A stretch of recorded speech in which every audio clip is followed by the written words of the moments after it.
Hello, everybody. Hello, darlings. Hello. So I'm not gonna lie, I was not I wasn't feeling like adulting today. I'm not gonna lie, I wasn't. I was literally like in my funk. I was like, I don't wanna. And I got up and I was like, all right, try to woosah, Elise. You gotta woosah. Okay, you gotta do it. And I was like, you know what? A little music might help. So I came in the office and I'm trying to make my thumbnail and I'm trying to, do the description. I'm trying to do all those things you got to do before you go live, unless you're have someone else do it like Aiden does and they're just lazy and you don't care about being creative with your own stuff. So I'm doing it and I'm literally like jamming out in here, just listening to like every kind of music you can think of, old school, just listening, right? Rap, rock, R&B, like didn't matter. I was listening to it all. I'm in here and I'm jamming out, and then it's counting down because my StreamYard starts counting down, right, until we're live. It's down to like a minute, and I'm still trying to find something. So I'm like, in chat, I'm like, all right, guys, hold on, I'll be right there, right? But I shut the music off because I was literally going to hit live for the live stream button, and the room service guy's home today. It's his day off. I come in, excuse you. Now, mind you, my office is on the whole other side of the house. I am literally on the opposite end of the house to where he was near the bedroom, which is down the whole opposite side, okay, of the goddamn house. Comes in and he goes, excuse me. Excuse you. Excuse you, what? Said, excuse me, ma'am. What happened? I said, what happened? What? You were serenading me? I said, sir, you were in the bedroom. How the fuck is he serenading? So you're listening to me sing all the way on the other side of the house? He was totally listening to me, just jamming out in here, like singing the whole shebang. I'm like, I can't. I fucking can't. Although he's good for some laps on his days off when he's home and making me feel better. And that is why he's my other half. That is why. That is why he deserves that position. So Kelsey Fitzsimmons has a court case today. I have something over here on my other screen. Here's the problem. I bring this problem to you people. This is the problem. The only two people showing the fucking hearing are Justice Serve TV and Melanie Little via showing it Law Girls Not Attorneys. I don't know which one of those people I can't stand more, to be honest with you. Okay. I'm telling you, it literally, Christy, was like, that's exactly what it was for me this morning. It was literally therapy. I hate that I can't just play music with you guys without the copyright stuff. Because you can't just play regular music and you can't play the whole, like you can play them in tiny clips during a live stream if you can get away with that. Like maybe a minute here, a minute and a half there. You can't,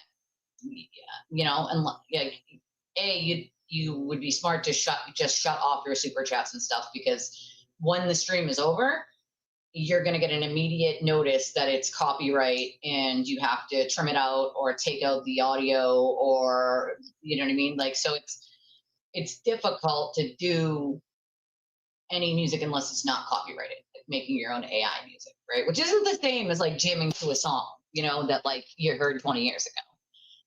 Yeah, I know she is, which is why I have that whole like, so I chose, I can't do Melanie Little's fucking facial expressions. Okay. I don't know if it's just me, but the exaggerated facial expressions, the pretending, or maybe she just is an idiot, pretending that like something is so egregious when it happens in court, when it happens all the fucking time.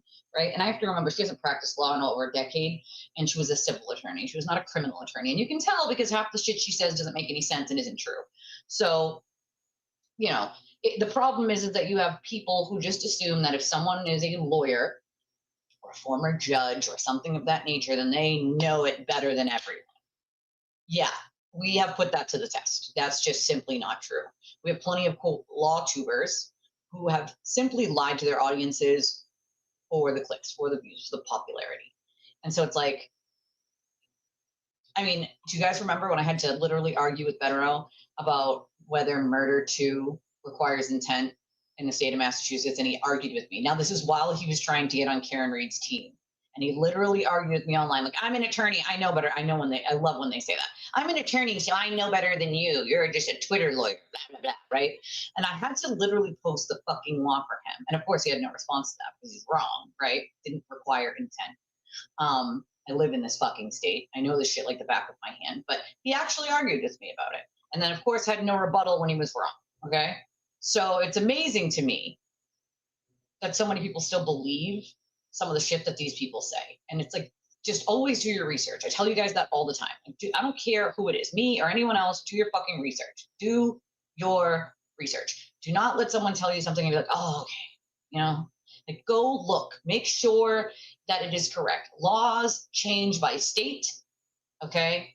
Things are dealt with differently by county, and in other states by, they're not even called counties, they're called like parishes and some. So it's like, it's different in every state, the way certain things happen and the way the laws are written. So just always check. You can't have someone like, you know, Bangs over here spewing nonsense with a former judge that can't even get, you know, 5 things right about a case. It's just like, I don't know which one of these people is worse to try to play this fucking hearing. And usually I would not play someone who is pro Aiden in any way, shape, or form, because what to me, in order for these people to have taken their own morals and ethics and put them to the side, right? To the side, to simp for Aiden just tells me what kind of person you are. You don't care about the truth. You don't care about the people who are watching you. You don't care about your followers. You don't care about any of that. All you care about is the clicks and the views. And most of these people have more than enough money. So that's the other thing. It just stinks of like straight greed, because these people aren't lower income. They're not the working poor. A lot of these people, again, make plenty of money, own homes, own multiple vehicles. Like, they're not in need of money, yet they choose to still take their integrity and their, you know, boundaries and put them to the side to simp for someone like Aiden. And that just tells me what kind of human being that you are, right? It's just fucking really, you guys know how much it irks me. If you've been with me a while, or even just the last couple months, like, you should know by now how much it fucking irks the hell out of me. She told everyone if they sent TV nudes to contact Rosemary Scarpiccio. Scarpiccio wouldn't touch Aiden with a 10-foot pole. And I know this for a fact because he went to her and she said no. She was like, I will not touch your cases. And this was back for his criminal stuff, not even his civil stuff. This was for his criminal stuff that he keeps screaming First Amendment about. Rosemary wanted absolutely zero to do with Aiden Carney and his fucking nonsense. So Melanie Little should probably not speak for Rosemary Scarpiccio. Hold on one second, guys. I got to clean my glasses off real quick because I'm like, I was doing dishes and I can see that there's like water droplets. So give me 1 second. I got to get new contacts and I just haven't been able to get out there to get them. So hold on.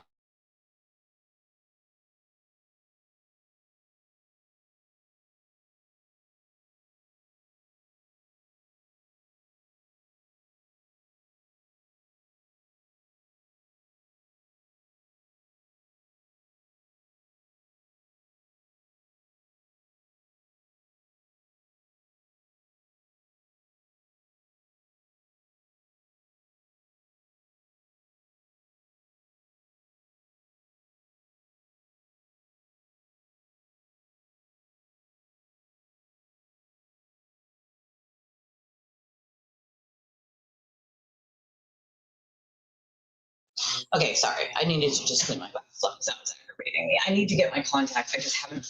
My eye doctor is a family friend of mine. I grew up with them. They literally lived across the street from me when I was a kid, and I've had contacts since 6th grade. And my eye doctor used to literally drop off my contacts in my mailbox on his way home. I played with his kids. Like, we lived on the same street. Like, I played with his kids, you know, swam in his pool. Like, they're family friends, and I absolutely freaking adore them. I always send everybody to them because it's a family-run business as well. The wife has worked behind that counter, and she's the most amazing person. I absolutely adore her.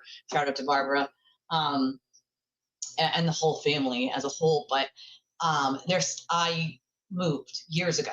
I'm from closer to Boston, and the prices closer to Boston are through the roof. I used to live about 10 minutes from Boston.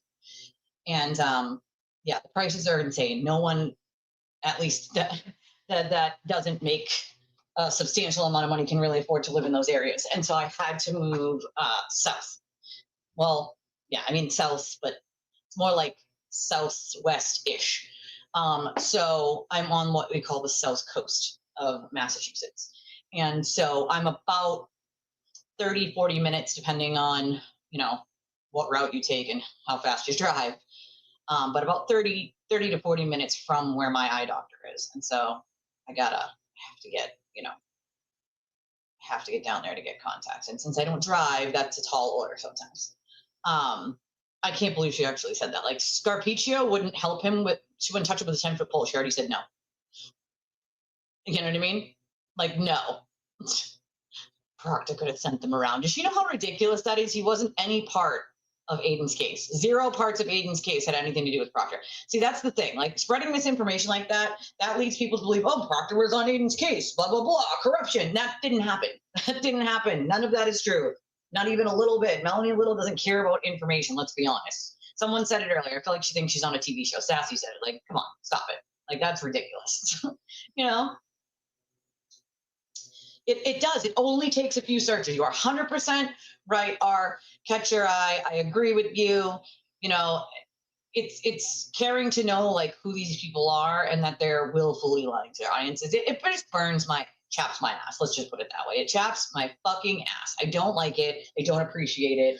And I also think that, like, I've said it before and I'll say it again, I feel like creators make very large mistakes by not connecting with your audience. If you want to not connect with the audience, why not do long form videos? Why do live streams?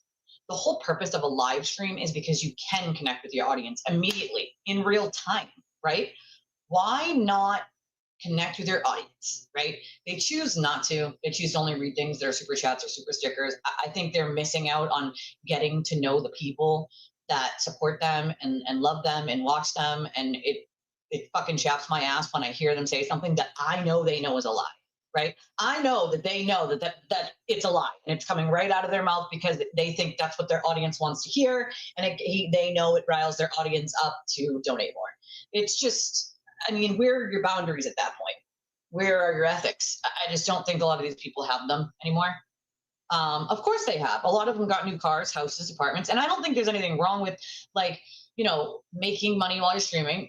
I make money while I'm streaming. I don't make the kind of money they do, but I make money while I'm streaming, right? Like, it's a job. And, a lot of the time I'll see online, and I know they're not referring to me. They're oftentimes referring to someone like Aiden or Melanie Little, where they're like, oh, grifting and not a job. And I kind of take offense to that a little bit. Because for me, it is a job. It's about my livelihood, right? I am in a position that allows me to do my advocacy that I've been doing long before I had a YouTube channel. And people used to always tell me, like, Elise, you need to get paid for what you do. Like, your advocacy is so good. Like, you need to just get paid for what you do. You have so much information. Like, you need to, right? And my answer is always the same. The people that, I help can't afford to pay me. This is a way that I can do that, be paid for it, and also connect with new people, do new things, and try to change laws that will benefit people in a way that we don't have to watch something like this happen again, right? And so for me, it's like, I don't have a problem with people making money while streaming. And to me, I think it's about circumstances too. Like, my circumstances aren't the same as the next person, right? For me, I don't have any help in childcare. Childcare is between like 40 to 60 and even sometimes a little more grand a year for childcare. Okay. I don't have that. And I don't have that kind of money. Me and my husband do not have that kind of money. And so I would have to get my child on and off a bus, or, my sister currently drives her since we moved, but I have to get her, right? Because my sister works from home. She goes right back to work after she picks up my nephew. So I have to be home to get my kid, right? And so I also don't drive, don't have a car. And I am limited with my mobility now because of all of my health and what I can do. And I cannot do the very physical career that I chose and the things that I did before. I simply just can't anymore, unfortunately. And so what works for my family might not work for the next. But I want to be able to make a difference and also at the same time do what I love. How many people get to say that they do what they love? How many? I love to help people, right? And not only do I get to do what I love, but I get to do it with all of you. And that is amazing for me. But it works for my circumstances, for my family. I mean, technically, yeah, I could sign up for Social Security, get paid $1,000 a month, and sit on my ass, right? So what doesn't make sense to me is when people shit on the fact that like I'm a content creator. It's like, okay, so you would rather me what? I'm disabled, right? And so you would rather me collect $1,000 a month in Social Security, live off the government, and do nothing other than try to make money in a way that makes sense for my family, right? That makes sense for my family. It might not make sense for the next family or someone else's, but it makes sense for mine, right? And so, to me, it's like you don't need to have a 9 to 5 for it to be a job. I put a lot of work into this, and there's not just, I know, but the people that I help, they simply if say for instance, I charge them $20 to help them. That $20 is like a meal for that day, like one meal for that day, or maybe two if you're pushing it, right, for that day, for themselves or their families. Like, it's a lot, it is fucking a lot. So for me, it just was never an option to charge people to help them. Plus, it just felt wrong. It just felt fucking wrong. I'm not going to charge people to give them the information that's already in my brain that I got willingly for free. I would rather teach them how to do it, and so then they can help someone else, or refer someone to me and I'll help someone else. Like, whatever it takes, right, to help someone. And so this morning I was actually doing some advocacy dealing with Lincoln Financial, and this person that I was helping has dealt with the runaround from them. Okay, they're on short-term disability. They're about to have a very serious surgery. They have other medical conditions, and Lincoln Financial is not wanting to pay out the claim. And they're like trying to deny it. They send it, so your doctors send in notices, and then they send it to their quote doctors. And if their doctors don't think that you need it, they deny it. Well, see, that's not how, you know what I mean? Like, that's not proper, because that doctor they send it to, who works for Lincoln Financial, they're not the doctor who sees you or treats you, right? And so then you got to fight with Lincoln Financial. And Lincoln Financial has had so many fucking lawsuits they've lost, it's ridiculous. And so this person's been dealing with it for weeks. So they call me, they say, can you help? I say, absolutely. So I get on the phone with Lincoln Financial this morning. And when I tell you the tune changed, as soon as she said, well, I have my advocate here on the line with me, I introduced myself, I give my name to the lady from Lincoln Financial. And within the next 30 minutes, the lady from Lincoln Financial is now completely apologizing to the person that I'm helping, promising to get it squared away, and saying, I am so sorry that I forgot your blank diagnosis. So this person was claiming like, oh, well, I just didn't know you had this, this, and this. And it's like, it's in the paperwork that I have right in front of me that came from you, lady. You did know. You're just giving the runaround because you guys don't want to pay the claim. And so, but as soon as I get on the phone and I speak to them, in a very professional but stern tone at the same time, like, that once they know someone else is watching, they change their tune very, very quickly. And that doesn't happen with every entity. With the government entities, you kind of have to very much push, and you have to remind them of not only the laws, but their own policies and procedures that they're not following, and let them know that, like, if you want to keep going with this, then it'll be in attorney's hands next, and it's a lot, right? But if all it takes is for me to get on the phone, and even if it's a couple hours of like doing it back and forth, this one obviously was not a couple hours, but that person can't afford to pay for my help. They simply cannot, right? And I have no problem wanting to help either, no problem. I think it's the right fucking thing to do, the decent thing to do, the human thing to do. But when I see on, it's usually Twitter, but they're like, content creators are all grifters, and it's not a fucking job, get a fucking job. And it's like, for me, it is a job, and every circumstance is different. Like, do some of these attorneys need to be? No, of course not. They're making plenty of money already doing what they do. But then again, you have people like Melanie Little, who's quit being a lawyer to do streaming. You know what I mean? Like, come on. I don't, agree with it being on the back of John, but I think if you talk about any tragedy and money comes, it's kind of like, how do you sort of sort that? I think the problem that I have with those people is that they cross the boundaries into lying to their audience so that their audience would give them more money if they made it sound worse than it was. You know what I'm saying? Like, yeah, I'm waiting for it to come on, Magic. I have it over here on the other screen. I'm waiting for it to come on. It's not on yet. So there is a smoking gun in the FOIA release on Friday, completely and deliberately ignored. Under what conditions does that happen? Total fuckery, ecosystem of deceivers. I don't think I saw the FOIA release on Friday. Maybe. That might be, I hate to like put them even on my screen at all because I don't agree with anything that they do over there, you know, but you might be right. If there's no commentary, maybe that's a safer option. I don't know, you know. I don't know. I mean, I guess it is technically, I guess, part of an entertainment industry. I agree in that aspect, but I mean, for some of us, it's more than that. You know, for some of us, it's more than just, you know, a case. You know what I mean? For me, it's more than that. It's a way you can be entertaining while also being a decent human. You know, where I don't see it. I don't see it up. Where do you see it, my darling? I'm not checking. My phone's probably on vibrate. I have it on vibrate, and it just doesn't do a good job of telling me when something's happening. And that's, you know, I do a lot, but I don't use that as some sort of like, oh, well, I should get more or be more because I do a lot. Like I like doing it, right? If that makes sense. Like I like it. Like it makes my heart happy, you know? So it's like, I don't really even mind, you know, like where do you see it, Jesse? Well, it's not that, it's just like even people that like follow me, I see, you know, and it's like, I understand they're not talking about me. They're talking about like people like Aiden, but you have to remember that not every content creator is a shitbag. Not every content creator doesn't have, you know, boundaries or care about people, you know? And I think that's the other thing. Like you can be entertaining, but at the same time, if you're deceiving people into believing there's like problem where there isn't a problem, or you're making a mountain out of a molehill simply for the entertainment factor, like you're causing problems for the people that you're making the mountain out of the molehill. You're making a mountain out of a molehill for, and I don't think that's right either or fair. And it might be hurting their income, their lives, like, and that's not okay, you know.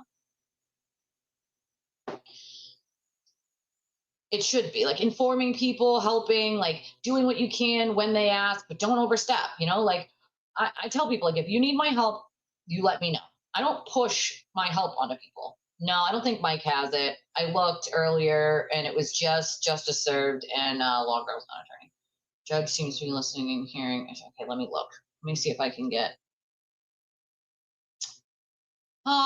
freeze, you know, I have a real bad habit of spreading myself too thin anyway, to be fair. I do that anyway. I just always have, you know, and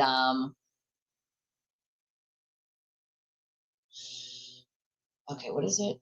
Okay, his attorney is disappointed Kelsey isn't admitting false things. Wow, okay, hold on. Where, oh, here we go. Hold on. Oh, God, I hate to put these people on my fucking screen. I really hate to do this, dude. Guess my better judgment here, dude. Yeah, does anyone have? I have like an ad coming in. Do you have an ad? Shut up. What the? Okay, what the fuck is happening? Hold on. No, I had an ad. Okay, so jurors, at this point, we will start with closing arguments, and counsel for Ms. Medina will go first. Hold on.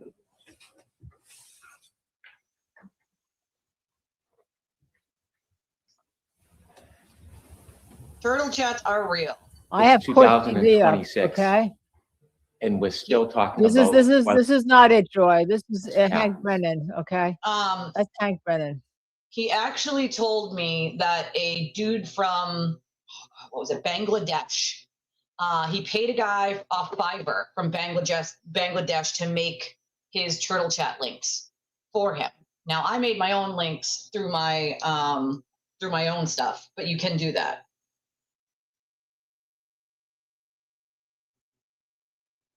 Okay, I'm trying to find it somewhere else because clearly these people over here don't know what they're doing. So hold on one second while we get this up.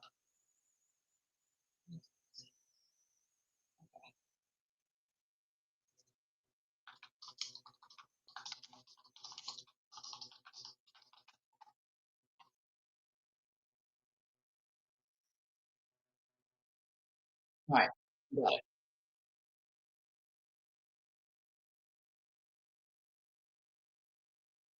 And the GAL judge. We also have no problem with GAL being involved. We have no problem with providing the records. I read that in my submissions. We provide all of our records over, but there are some protections that we need to have too, Judge. So the problem and my concern with the GAL is that, as we all know, GALs take a few months. And that's understandable. I can't have a GAL taking a few months and no parenting time. Correct. What I also would worry about is, let's say the GAL suggests implementing. Yes.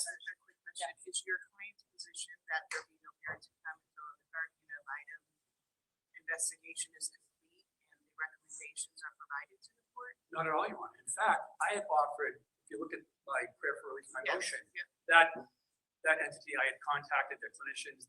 We could have started that weeks ago.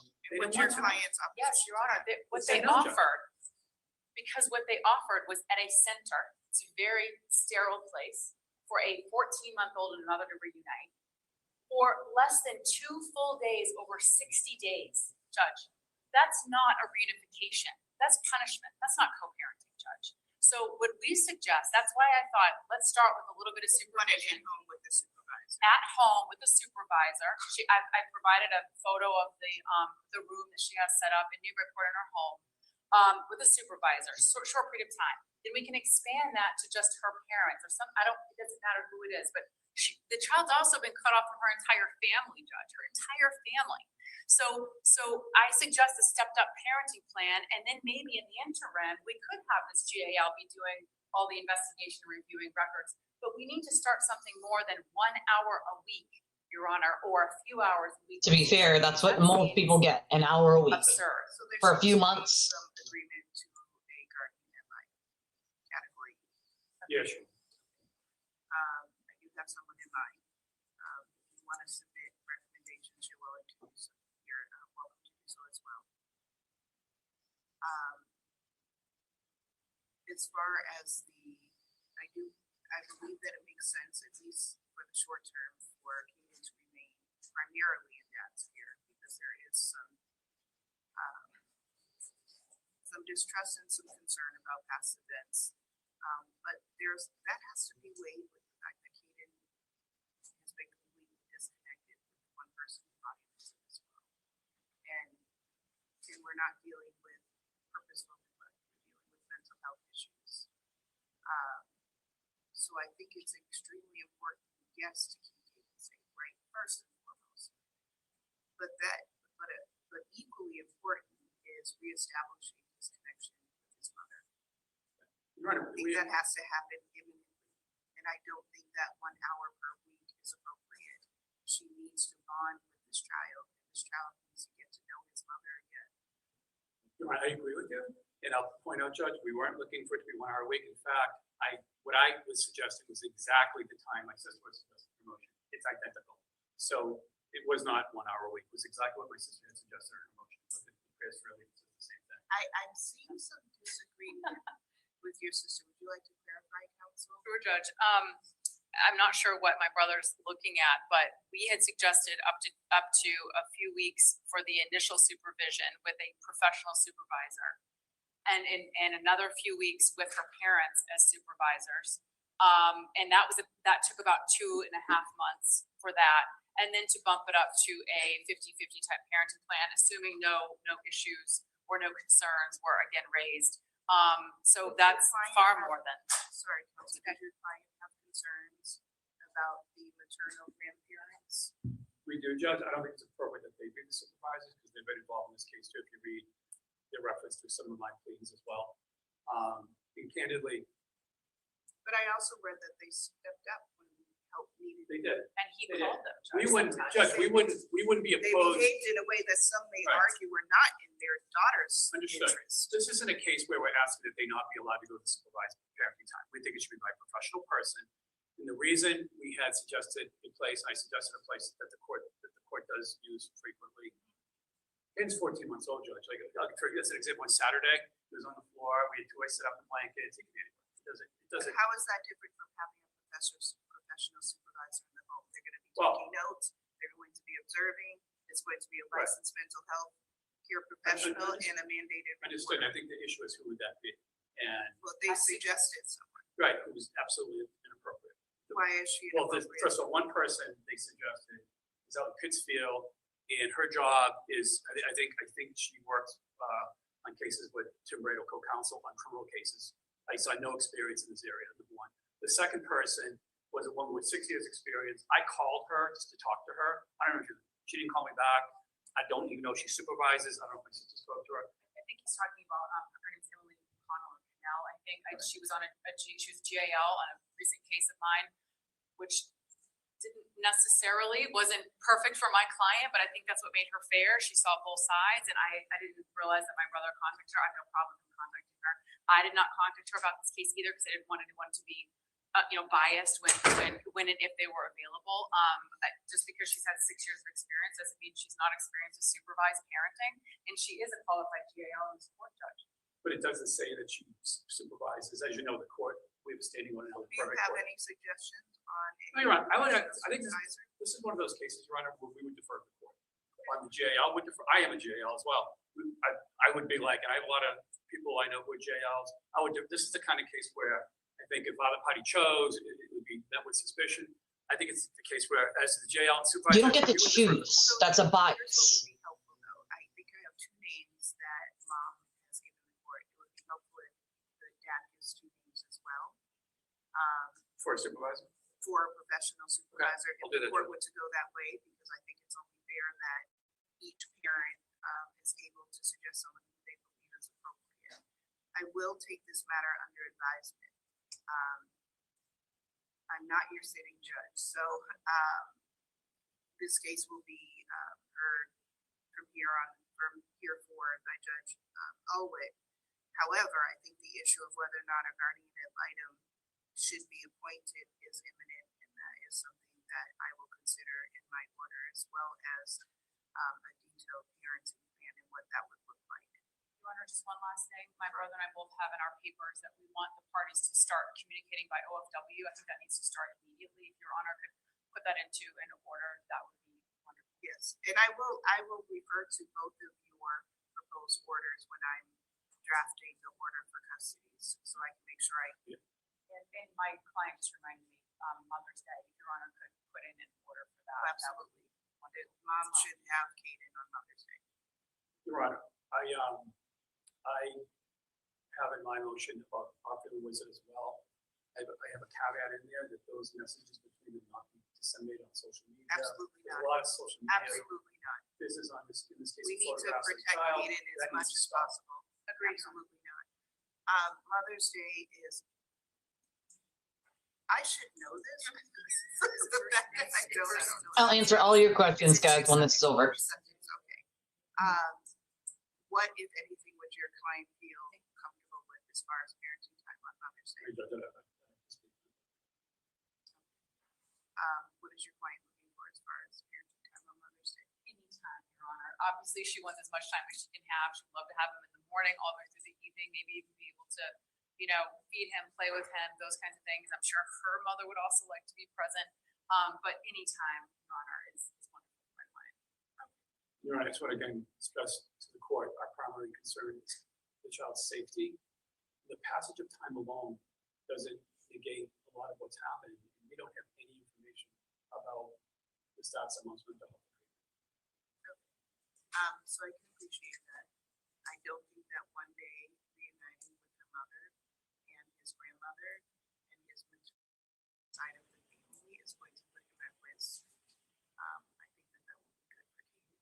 Yeah, I agree. I was there last Saturday. Right. Facilitated that. Right. So I don't disagree, Judge. What is my client? All right. I'll issue an order. Certainly I'll get it out before Mother's Day so that we're clear about what parenting time is going to look like. Is there anything further that the court can do for either party? No, Your Honor. Thank you very much for your time. You're welcome. Thank you, Judge. Thank you. And thank you for submitting such thoughtful submissions. It made the court's job easier. Thank you. Thank you, Your Honor, for reading it. Okie doke. Let me get this off our fucking screen now. Okay, so what it sounds like is this was a hearing that was a motion, right? So this isn't the normal judge on the case. This judge was the one who took this motion. Obviously, it must be outside of the schedule of the other judge, or the other judge must be like doing on vacation or whatever. So this was a motion, not like a whatever. So I don't, she definitely deserves at least supervisors, but that's usually where it starts. If you lose custody of your child or something like this happens, even mental health concerns like this, it is standard for them to do the whole 1 hour a week thing. Do I agree with it? No, I think it's bullshit, because what happens when someone alleges that you have these crazy mental health conditions, that you're going to hurt someone and you're not, and you never were going to. So 1 hour a week isn't usually, in my opinion, is not sufficient. But what I can say is it's standard. This is what the court does. They do it fucking slowly. They do it painstakingly slowly. And a lot of the times it's at a center, which is something that was brought up, at a center where you have to go and actually pay for it. Okay. A trophy cake. I don't know. It's a good point. I agree that, a mother bettering herself wouldn't have to go to someone without seeing her child, but that's what happened, right? So we can't change what already happened, unfortunately. And I will tell you that, again, standard practice for the probate courts here in Massachusetts. Don't agree with it, but standard fucking practice for them here. Trophy cake, I love it. What's a trophy cake? I don't know. Ooh, meatballs, that sounds so good. Yes, it'll be heard by another judge, because the judge that hears the case. They like to try to keep the same judge on a case, which sometimes I think is also wrong, because a judge overseeing the same case for too long can form a bias on who she likes or believes better, and so him or her. So I like it better when they rotate these judges out. But usually when it comes to these kind of cases, they assign a judge to a family, and that is the judge that you get, unless that judge leaves a district or whatever. Like, that is the judge you're going to see most of the time. So, I mean, of course she should have parenting time. Like, that's, it's typical. It's typical to do the 1 hour a week and that supervised, and then for like 2 or 3 months, and then they increase it from there to like 3 times a week and days on the weekends, and then for like 2 or 3 months, and then they start doing like 1 overnight weekend supervised, and then that goes well for about a month, and then they start doing like 1 overnight unsupervised and days during the week unsupervised, and then that happens for a few months, and then it's weekend unsupervised, and whatever days unsupervised, and that's when you end up being like 50-50. So like, unfortunately, this is standard for Massachusetts. Again, do I agree with it? No. I think the way that they do this shit is absurd, ridiculous. And to be fair, I have never seen a party be allowed to pick the guardian ad litem, or, usually you can recommend someone to be the person who's like watching your, essentially like being the supervisor of your whatever, your time, your parenting time. But usually it isn't like his parents or her parents. Usually it's someone they both agree it can be. So sometimes it's a friend, sometimes it's like an extended family member of one of these people that they both get along with and trust. It never ends up being like one person's parent or the other person's parent. It's very rare. It only happens that way when they both agree to it. So say, for instance, Justin agreed that Kelsey's mom would be a fine supervisor. Then yes, like if he felt like he wasn't always going to take her aside and whatever, then like if they both agreed, then yeah, they would use that as a supervisor. But if they don't agree, it doesn't usually end up being one of the parents, because, well, a parent's going to side with their child and it creates problems. So, but it is fucking standard for it to just be convoluted in Massachusetts. That's just how it is. It's always convoluted. It's always extra complicated. It's always extra fucking shit that doesn't need to happen. It's always painstakingly slow. And it's on the person who has had the allegations to somehow prove that they didn't do what is being alleged of them. And sometimes even when you can prove it, judge won't even look at the evidence. So that's a huge problem that we have. That is why I believe our judges need to be voted in. It's part of the problem that our probate courts run like a fucking kangaroo court, and we have a really serious issue and have had a serious issue with this for a very, very long time, and nothing gets done about it because our judges stay in until they retire or die. They need to be voted in. Bottom line, we need to be voting our judges in like most other places do, because otherwise they just start doing whatever they want, however they want, not following what they're supposed to be following, not like doing what they're supposed to be doing. Some of these probate judges, we actually have like practicing like putting criminal like caveats onto these probate cases, which is completely not legal or okay. But then when you try to like appeal it, they don't let you. It's a whole rigmarole, you know?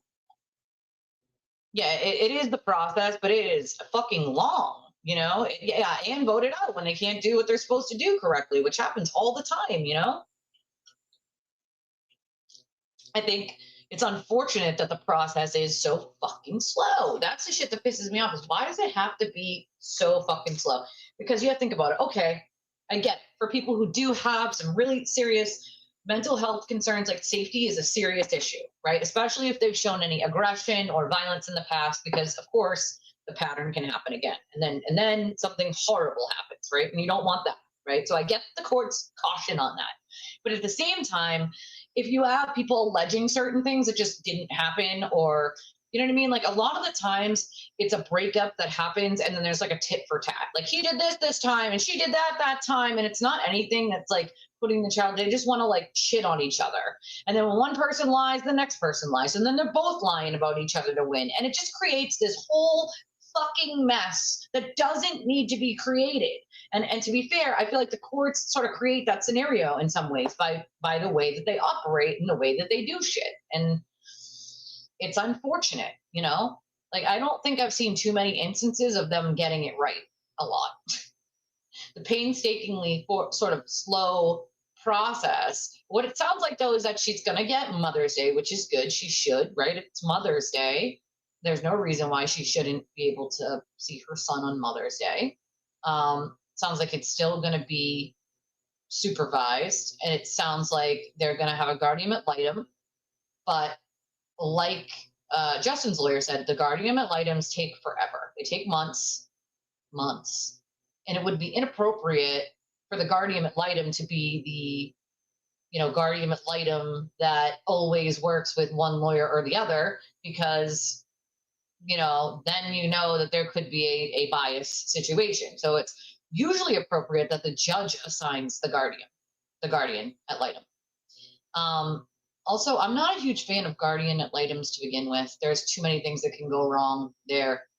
Guardian ad litems can take one side or the other and then just break shit. Like, you're essentially taking a third party and saying, hey, third party guardian ad litem, I want you to observe and make your opinions on this family. Now, how is that fair? It's like me going into a family and then say I just don't like the way the husband speaks, right? Not in my notes. And I'm like, speaking aggressively. Don't like, you know what I mean? Like, that's what ends up happening is the guardian ad litem picks one side or the other they like better, and then they start sort of shitting on the other person. I just don't think, like, the way guardian ad litems work, like, we need a better system, because that just ain't it. It just ain't fucking it, I agree. The whole system, in my opinion, is fucking barbaric. Really, the whole fucking system and the way it operates, at least in this state, is barbaric. I can't speak for other states. Well, I can speak for some states. I can speak for New Hampshire. I can speak for Maine and New York. That's about it. But I can tell you that here in Massachusetts, it is fucking barbaric. The whole thing is wrong. You're right. The whole thing is wrong, Sarah. The whole fucking thing is wrong. Like, it's just doesn't operate fairly. Let's put it that way. It doesn't operate fairly. And that becomes a problem for obvious reasons, right? For obvious reasons. If you have, one side taking a side, like whether it's a guardian ad litem or, sometimes they assign the kids attorneys. In this case, the baby can't speak. So even if they do sign the baby an attorney, like, the attorney has to make their own decisions based on what they think is best for the kid, not what the kid thinks is best for the kid. So it's like, the whole way the system works is fucking barbaric. And to be honest, a lot of it is just milking money out of the parents. Here, pay this, fee per month because you have to have a guardian ad litem, or pay this fee per month to go to these supervised facilities that you have to pay like $65 a visit to have a supervisor to watch you with your fucking kid. It's crazy, She did. She saw her baby yesterday. There's a picture out of her and the baby yesterday. He looks so cute. He's got a little a hood on with the ears. They look like little bear ears. It is adorable. It was freaking adorable. So he saw his mom, or Kelsey saw him yesterday. Such a cute picture. He's such a cute kid, a cute baby. But yeah, so she saw the baby yesterday. So that's a good start, right? It's a good start for sure. And I agree, 1 hour a week sucks, but I have literally walked so many families through this, you know, dads, moms, whatever. 1 hour a week sucks. It absolutely sucks, but it is fucking standard, right? Like if the court, what the court needs to do is stop standardizing an hour a week. You know what I'm saying? That's not even enough time to bond with your child in any real way, shape, or form. It's not even time to have like nap time, feeding time, and playtime. It's like playtime, you know, maybe get a snack and it's over.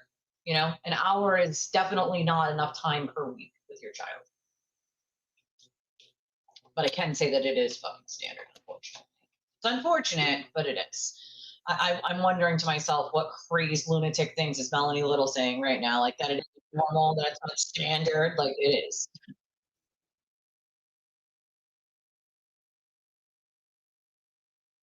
I'm looking, and she's just reading Venmos and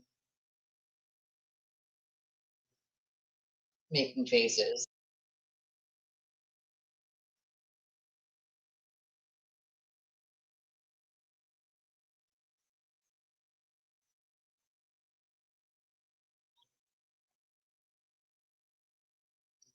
I don't think the judge was horrified, so some of the shit that she says is wild. She didn't just say this. I have to show you guys this, and I hate looking at her fucking face, but like I just like have to show you this. Like, this is what she just said, okay? I feel like the judge wants to reunify Kelsey and her baby, and I feel like, okay, first of all, this isn't her judge, Melanie, okay? This is like a fill-in judge, number one. Number two, I'm glad that you now know what judges feel and think. That's quite fucking amazing, Melanie. And she did take testimony in some other cases. The judge said very little. And again, standard in Massachusetts. Thank you, April, who says long form content for the win. Thank you for your Venmo. I fucking can't. All right. I that's about as much of that nonsense as I can fucking take. I'll tell you that much. Like, listen, first of all, take the fucking Boston hat off, Melanie. We do not claim you here. Okay. Most of us do not welcome you here. Okay. Please, for the love of God, take it off. All right. Like, what did she go to the Bruins game with Betterow and good old Aiden? Good old buddy old pal. Like, no. Fucking just no. Also, I do have to give a big shout out to Cat's pajamas. And yesterday, my husband hears a truck outside. It's like almost 8 o'clock. He's like, what's that? Like, we got a pretty quiet street. And I was like, what the hell? So look at the window, and it's like a big box truck, and there's like 2 guys carrying this big ass box, and they plop it right onto my porch. And I'm like, what? So my husband goes down to see because there's a single mom that lives below us, and there's another lady who lives by herself on the first floor. And my husband's like, I don't think either one of them are going to be able to carry such a big box. He assumed that it was probably for one of them. He was going to put it in front of their door, so all they had to do was like slide it in, take it off the porch, and either push it in front of the door for the first floor or carry it up the second, to the second floor and put it in front of her door. So all she had to do was like slide it in the door. So funny enough, it was for us, right? And it's this 70-pound air conditioner. And my husband carries it all the way up 3 flights of stairs. And I'm like, babe, I carried the bed up. It was 73 pounds. Like, I must be Hulk over here, because I cannot I didn't actually carry it. What I did was like wiggle it up each stair and stop. Probably took me 10 minutes to get that fucking thing upstairs, but I did do it. He carries it up. He flops it down in the living room, and it is this massive fucking box. It is that box is, I can't pick that up. That air conditioner is fucking heavy. And so usually when it comes in the manufacturer box from Amazon, they don't have that little slip in it, right? That says who it's from, like if they bought it from your wish list or whatever. And so what Amazon did this time, which I thought was really cool, but also kind of weird, because I like to keep the slips. So I might have to like cut it off the box. So they made it a sticker, and I like stuck it to the top of the box. I know everyone wants to be from Boston. You don't want to be from here. The prices here are fucking crazy. Oh, hey, Moni, it's nice to see you. But it's always better late than never, my friend. But so he's got it up, and they stuck the white paper. These ones that I keep from you guys when someone sends me something. This one is from Patty, and they made it a sticker, and they stuck it to the air conditioner box. And it was just such a nice little note. And I think that's what I'm going to do is I'm going to cut it because you guys know I have like this big cork board that I am sort of making this big cork board of mine out of these little slips that you guys, when someone says something from my list, it comes with a thing and I'll say like a gift for you. And then you're allowed to write like a little note in there. And most of you do. And they're always so wonderful. Some of them are funny. Some of them are inspiring. And I like to keep them as a reminder of like where you came from, right? Like I'm a small channel right now and you guys are my inspiration to be here, to fight for you, right? Like, and these mean something to me. I guess most people would probably just throw them out, right? But for me, it's a reminder that each one of these someone took time out of their day to think about and purchase something and send it to me. And that means a lot to me and to my family. So I'm making this like giant sort of cork board out of them all over. And so I keep them. So I guess I'm gonna have to cut this one. This one's gonna look a little different. I'm gonna have to cut it out because it's literally attached to the box. But this 10,000 BTU air conditioner is going to make a huge difference. I have one air conditioner from last year. And obviously I lived in a very much smaller place than I live now. And so obviously one AC was not going to cool this entire house. And what I love about Katz was that she shared with us here in chat that she has a lot of the same medical I do. And so she realized like how important it was to be cool, especially in the summer. A lot of the medical I have, like you'll start to feel like you're gonna pass out when it's hot. Like the heat you can't do. So I really appreciated that, like, not only did she like realize in her mind that like that probably would have sat on the wish list until the end of the summer, right? I think the big one was like $448. That's a large amount of money that we don't like have. You know what I mean? Like that's groceries. That's not. I'm not gonna. It's either groceries or AC. Obviously, we're buying groceries, right? Or electric bill or grocery or AC. We're doing the electric bill, obviously. So like it would have sat there. Bottom line is it would have sat there and we would have suffered with like fans and it would have been horrible, or we would have cornered off the house to like 2 rooms and all slept in the 2 rooms, right? And so it means a lot, not just to me, but to my family as a whole. And again, I feel like thank you's never enough sometimes. I wish I could just like hold it up like I can some of the other things you guys buy, but unfortunately it's 70 pounds and I can't pick it up. So right now it's in the living room in its box.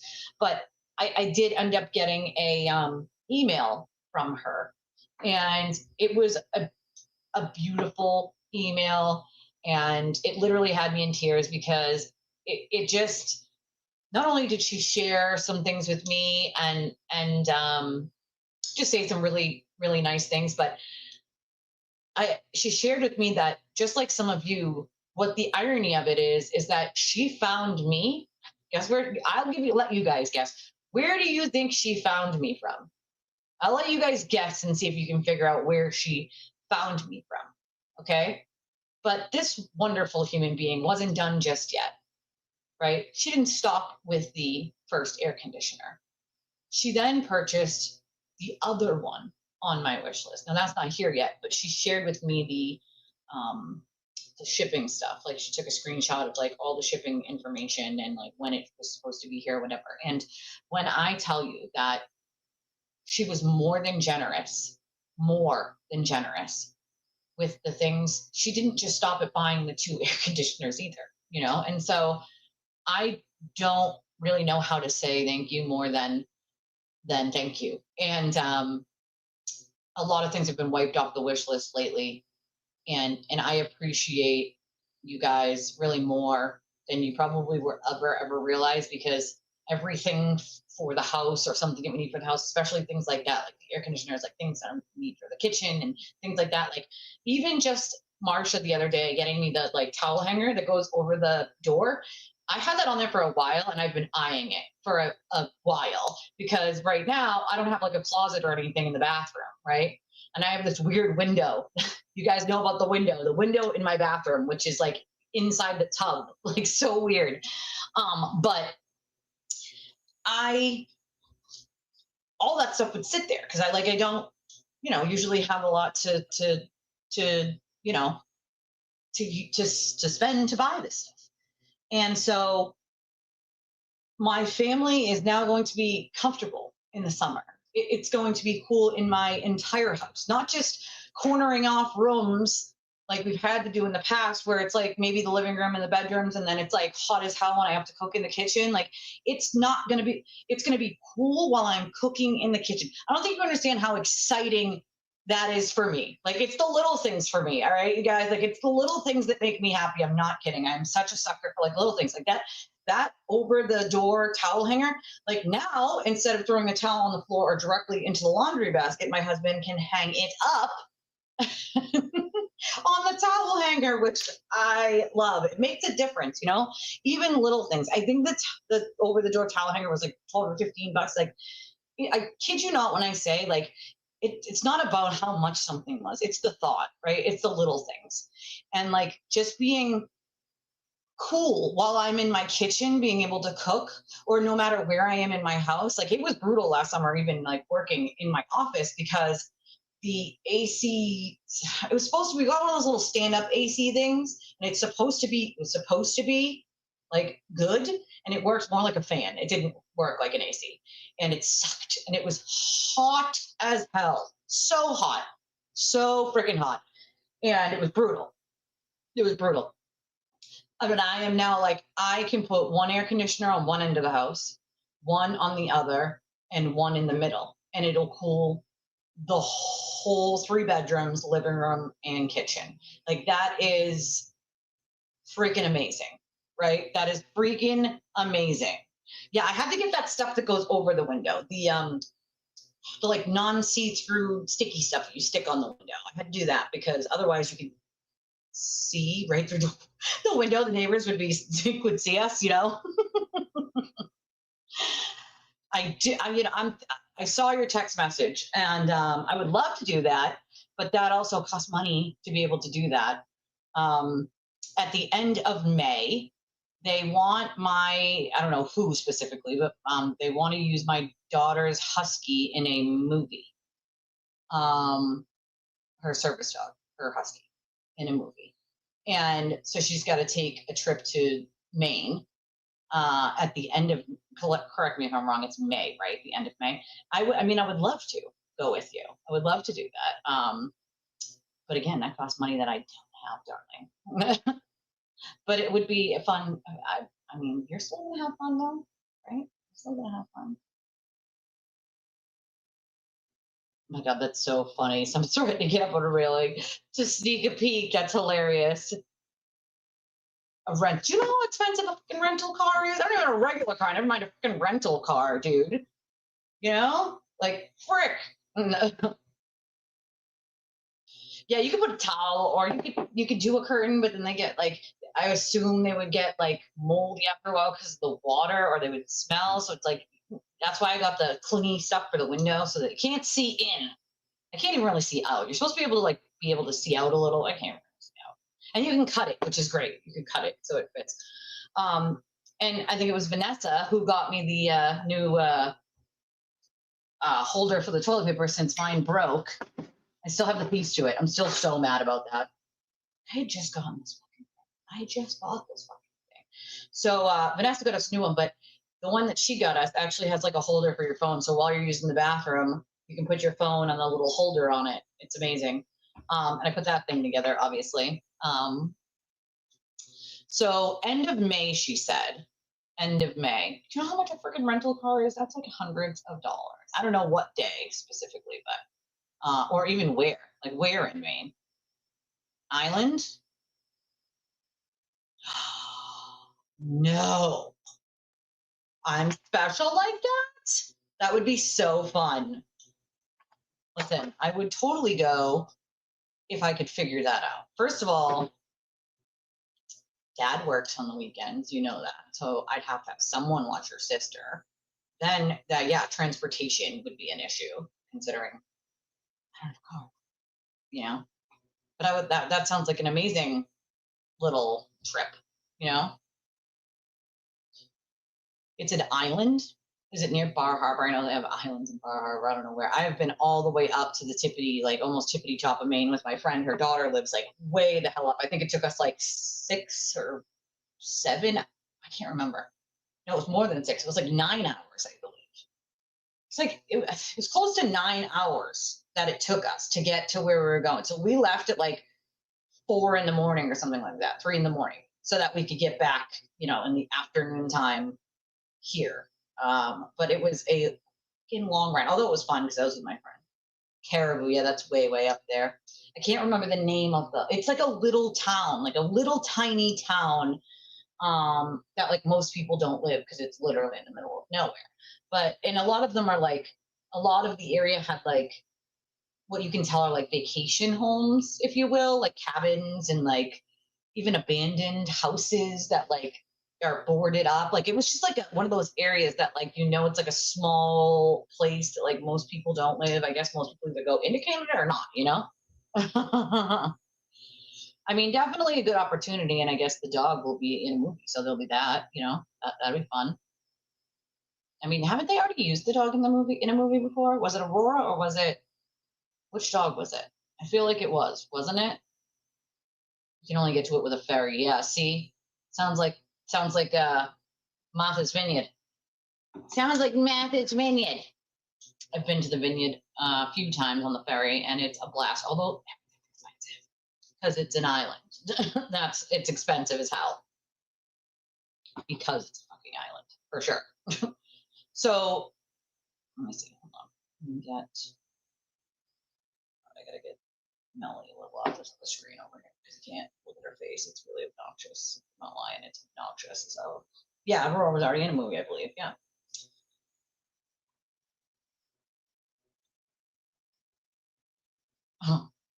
Oh, Melanie's not live anymore. She decided to not go live. She ended her live stream. I'm looking for something specific here to show you guys, and my phone is not cooperating with me. Stop cooperating with me. What the fuck?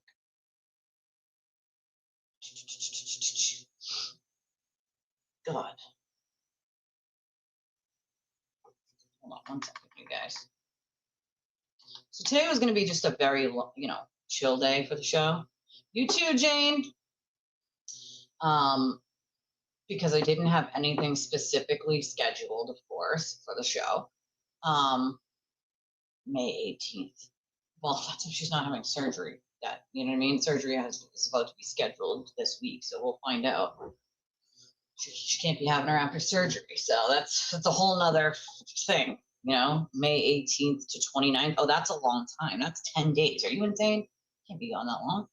I mean, that would be great, but I can't be gone that long. Are you nuts? Are you nuts? I would love to be, but like, are you nuts? What are you nuts? Okay, so where the fuck is it? Oh my God, you guys. Okay, tell me. This is literally, I'm not kidding. This is the first thing that popped up when I opened my Twitter account. Okay. And it's someone who said, my son did this to my chair. What should I do? OM frickin' G. OMG.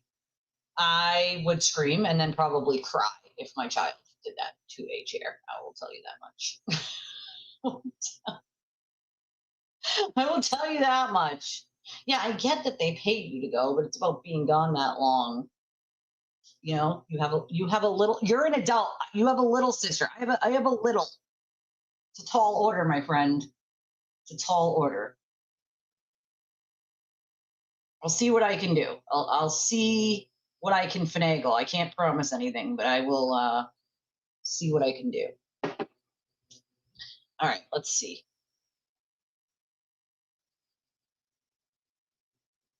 So where is it? Oh, okay, good. Here it is. No one will go with you? Why? Listen, mommy would love to go with you. You know that I would. So I will do the best that I can to figure out how that would work. I promise. I will figure out, I will try. And you're lucky that I just love your stinking face. You know, mommy would kick down doors for you, baby. But being gone for 10 days, I'll see what I can do. I got to talk to Dad. You want to butter him up first? He's home today. Room service guy's home. Okay, so this is a tweet from Kylie Kirkpatrick, who is suing Aiden for defamation and intentional infliction of emotional harm. So 3 hours ago, she put this post up, and she said, I was tagged in quite a few posts where people were mocking the idea of suing over, quote, hurt feelings. Below is an easy to follow diagram that shows the difference between protected speech and defamatory statements. I also added examples of protected speech and an actionable defamatory statement. Hope this helps. So it's free speech versus defamation. It's a chart, right? Good old chart. Gotta love a chart. So on this side, it says free speech, right? Protected by the Constitution. And this side says defamation. So the blue side is all the things that you do that are defamatory. And this side is protected free speech, right? So free speech, protected by the Constitution, even if it's vile, offensive, or unpopular, are opinions, beliefs or personal, viewpoints. It says example, she's a fake Muslim, or she's a fake Jewish person, or she's a fake whatever. You know what I mean? Like that would be your quote opinion. Rhetorical hyperbole or exaggeration. Example, she's the worst person ever. Okay, that would be your, exaggeration. Name calling, insults, or offensive language like fuck you is also free speech. Questions, speculation, or guesses. Example, I think she's lying. Discussion of public events or court cases. Example, it's my opinion. The scientist looked Caucasian. That was the example. So now they have the other side, right? The other side. So it says opinions, beliefs, or personal viewpoints obviously are free speech. And the example they used is she's a fake Muslim. What they use for the defamation on the other side is false statements of fact. Example, you don't have cancer, you're a liar. How many times has Aiden told someone that they didn't have cancer? Well, first he said that Kevin didn't have cancer and must be faking it, which was completely false, obviously. Before he did that to Kevin, he did it to Kylie and said she didn't have cancer. She had, I believe, cervical cancer in 2022. And he was like, you don't have cancer, you're a liar. Except, well, of course she did, in the same way that Kevin did. And then he went on to do, hashtag team cancer, that bullshit. But so then they go rhetorical hyperbole or exaggeration. Example, she's the worst person ever. That would be free speech, right? What would be defamation, would be statements that imply verifiable facts, like she committed fraud. Like what? Like what? I believe Kylie made it or found it, one or the other. I believe she probably made it. But it's right, it's true.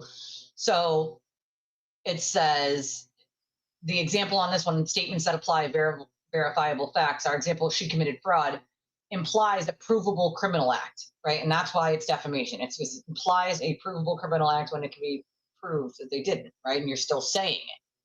So then we have the free speech version is name calling, insults, or offensive language. Well, he does a lot of that, which is great, wonderful, okay? But statements that harm the reputation in a serious way of people, example, she's an abusive parent, false statement, harming your reputation. That's a false statement, harming your reputation, saying that someone is an abusive parent. Like that's harmful to someone's reputation if it's not true and you're just saying it, right? Just because you want to. Free speech is questions or speculation or guesses. Like, I think she's lying. We do a lot of that when we watch cases. Like, there's a lot of things to speculate about. There's a lot of questions we got. We can guess a lot what's going to happen, right? You can guess, but you're never going to always be always be right, right? And then, of course, in the defamation column, it says statements made as fact, not opinion about you. Example, she lied under oath, specific, false, and damaging, right? Then again, under the free speech column here, we have discussions of public events or court cases. And the example is, in my opinion, the scientist looked Caucasian. Statements that cause real harm with real consequences are defamation. Example is, leads to wrongful arrest, loss of custody, job loss, etc. Actual damages caused by the false statement, right? Why this matters, it says at the bottom. You're allowed to be vile. You're allowed to have opinions. You're even allowed to be wrong. That's the First Amendment. It protects speech, even when it's disgusting. But when you make false statements of fact about someone that damages their reputation and causes real harm, that's not an opinion, it's defamation. And this thing at the bottom here says, he can say, quote, fake Muslim, quote, you don't have cancer, quote, you're a liar, quote, she committed fraud, quote, she's an abusive parent, because those aren't opinions. They're false statements of fact that caused real harm. And so she basically had to break down to these people exactly why he's being sued for defamation. Not just by her, you know? TV said, it's my opinion that it's a fact. Oh my God, he's a fucking idiot. He's an idiot. I mean, he's trying to probably work his way around this. Unfortunately for him, there's no way around this. You know, there simply is no fucking way around this for him. So yeah, it looks like Kylie made it, but it's just crazy to me. You know, it's crazy. I love this. This person said, Billy Morgan said, beyond defamation, he's a wind-up toy. He literally just spouts things off like a hissing cat. I can't actually tell if it is drug-induced or it's his wiring, but he gives no consideration for the effects of his nonsense. He's trying to be hurtful, and he is deeply insecure. Well, yeah, narcissists oftentimes are, you know, oftentimes. I mean, it's sad, you know? Well, there is a line that exists between free speech and crossing into criminal acts, which are harassment, you know, and then you have things that turn into blackmail, right? And threats. And so there's just so much of that with him that I don't know why he ever thought he was gonna, oh yeah, he will go broke fighting it like a clown. Why? Because he would rather try to wriggle his way out of it than ever admit any wrongdoing and take responsibility. He could be done with this tomorrow and settle, but he would rather take everyone else's hundreds of thousands of dollars and say, I'm going to fight this so that I can be right. Even when I already know I'm wrong, even when it's all out there for the world to see, even when it's very clear what happened.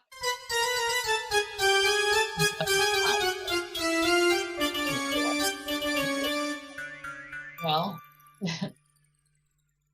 so I guess Ethel made another false statement and lied. Well, that's a shocker to us all now, isn't it? So I think Kylie made it. Oh my God, shout out to my daughter's nurse, okay? I just have to tell you guys this story.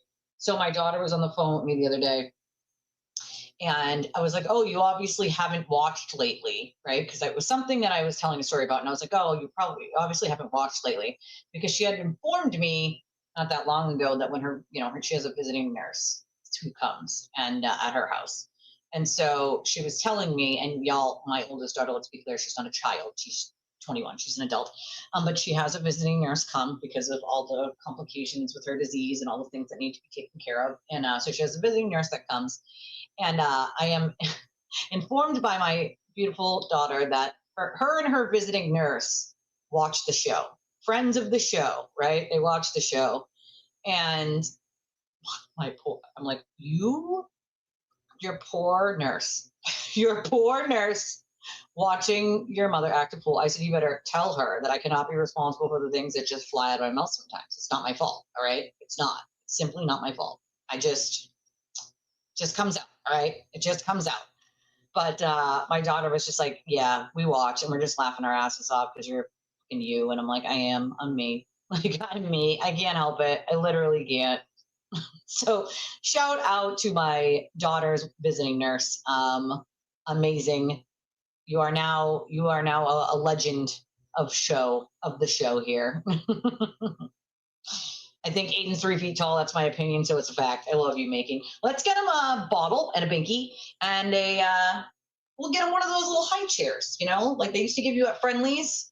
They'd be like, 1 kid, non-smoking, please. They'd give you those little high chairs, the little ones that were made out of wood back then. Now they're plastic, but they were made out of wood back then. The buckle's always broken, Fit his little turtle feet inside there. We're going to give him the airplane. It's my opinion he probably does that with his Adderall. But, that's my opinion. So, just saying. Like, I'm just fucking saying. Probably at home, like,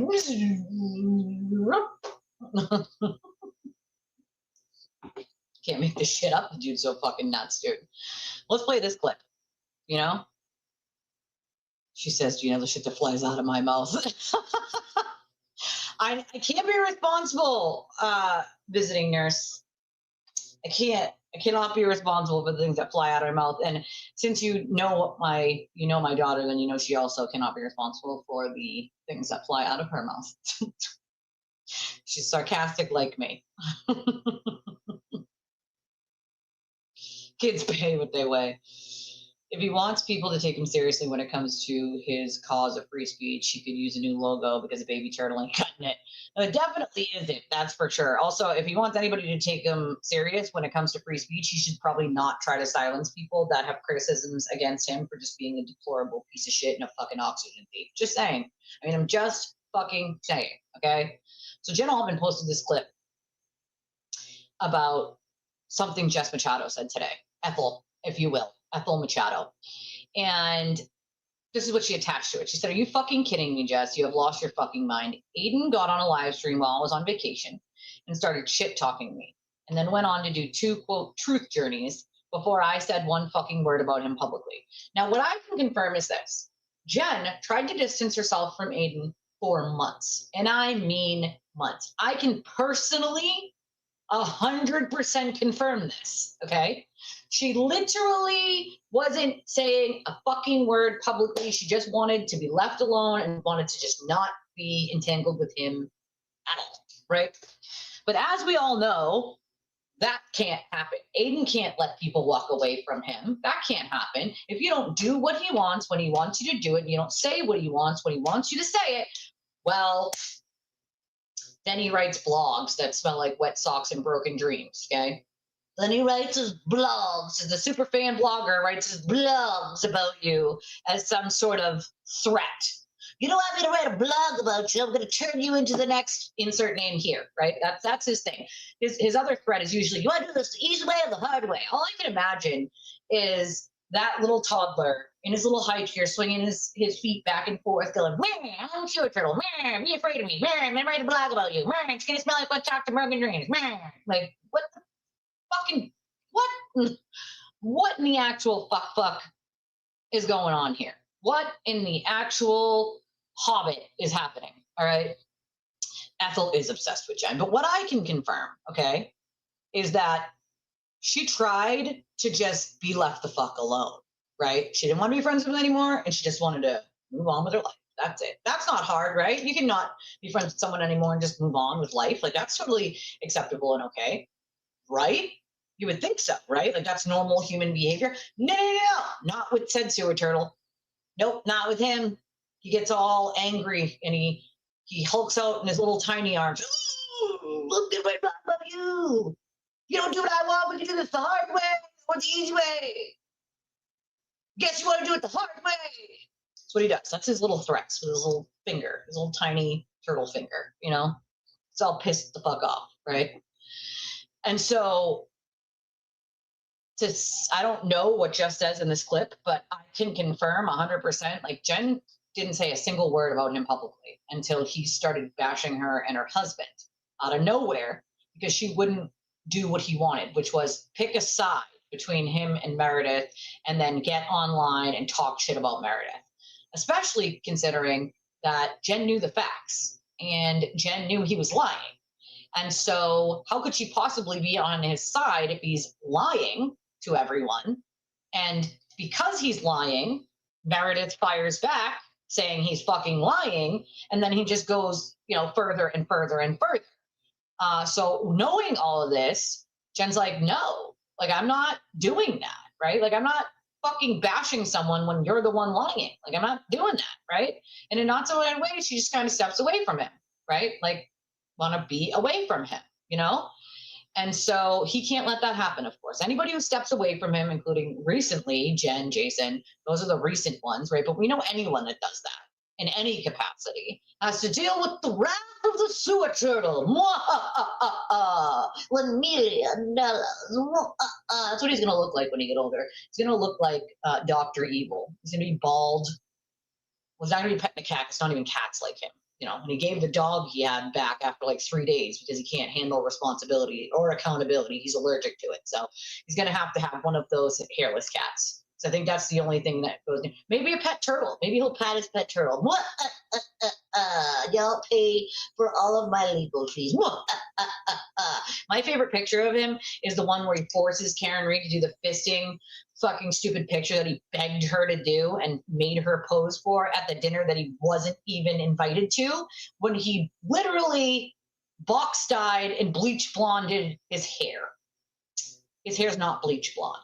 And so in that picture, you can clearly see like he has bleached his fucking head. Aiden got tennis elbow from drinking water. Probably. I oftentimes sip on turtle tears. It's my favorite cup, This is one of my merch products, and it says sipping on turtle tears. I'm totally not kidding. I'm dead serious. And this is one of my favorite cups. I love this sipping on turtle tears. Nonetheless, the rest of this says, oh God. Okay, and I'm reading it as she wrote it. This is what she wrote. Okay, so don't shoot the messenger. This is what she wrote. She said, Aiden, get your pet whale in line. She's making you look stupid. It's okay for you to use your platform to try to destroy me, but I was never a friend because I call you out on your lies after you try to humiliate and embarrass me. Fuck off. Then she says she doesn't understand why people don't just walk away if they don't want to be friends with Aiden anymore. The answer is because he doesn't allow you to. You've got to suffer the consequences of not wanting to be Turtleboy's friend anymore. Don't worry, Jessica. It'll happen to you at some point as well. Just wait. And as we know, she's right. It will. Jen tried to just not say anything and just quietly go away. Aiden couldn't have that, right? He could not have that. So let's listen to the Ethel Machado clip. I think it's 8 seconds long, so it's not long. And let's see. If they were really your friends, I just believe that there is a barrier there that prevents you from talking shit about the person.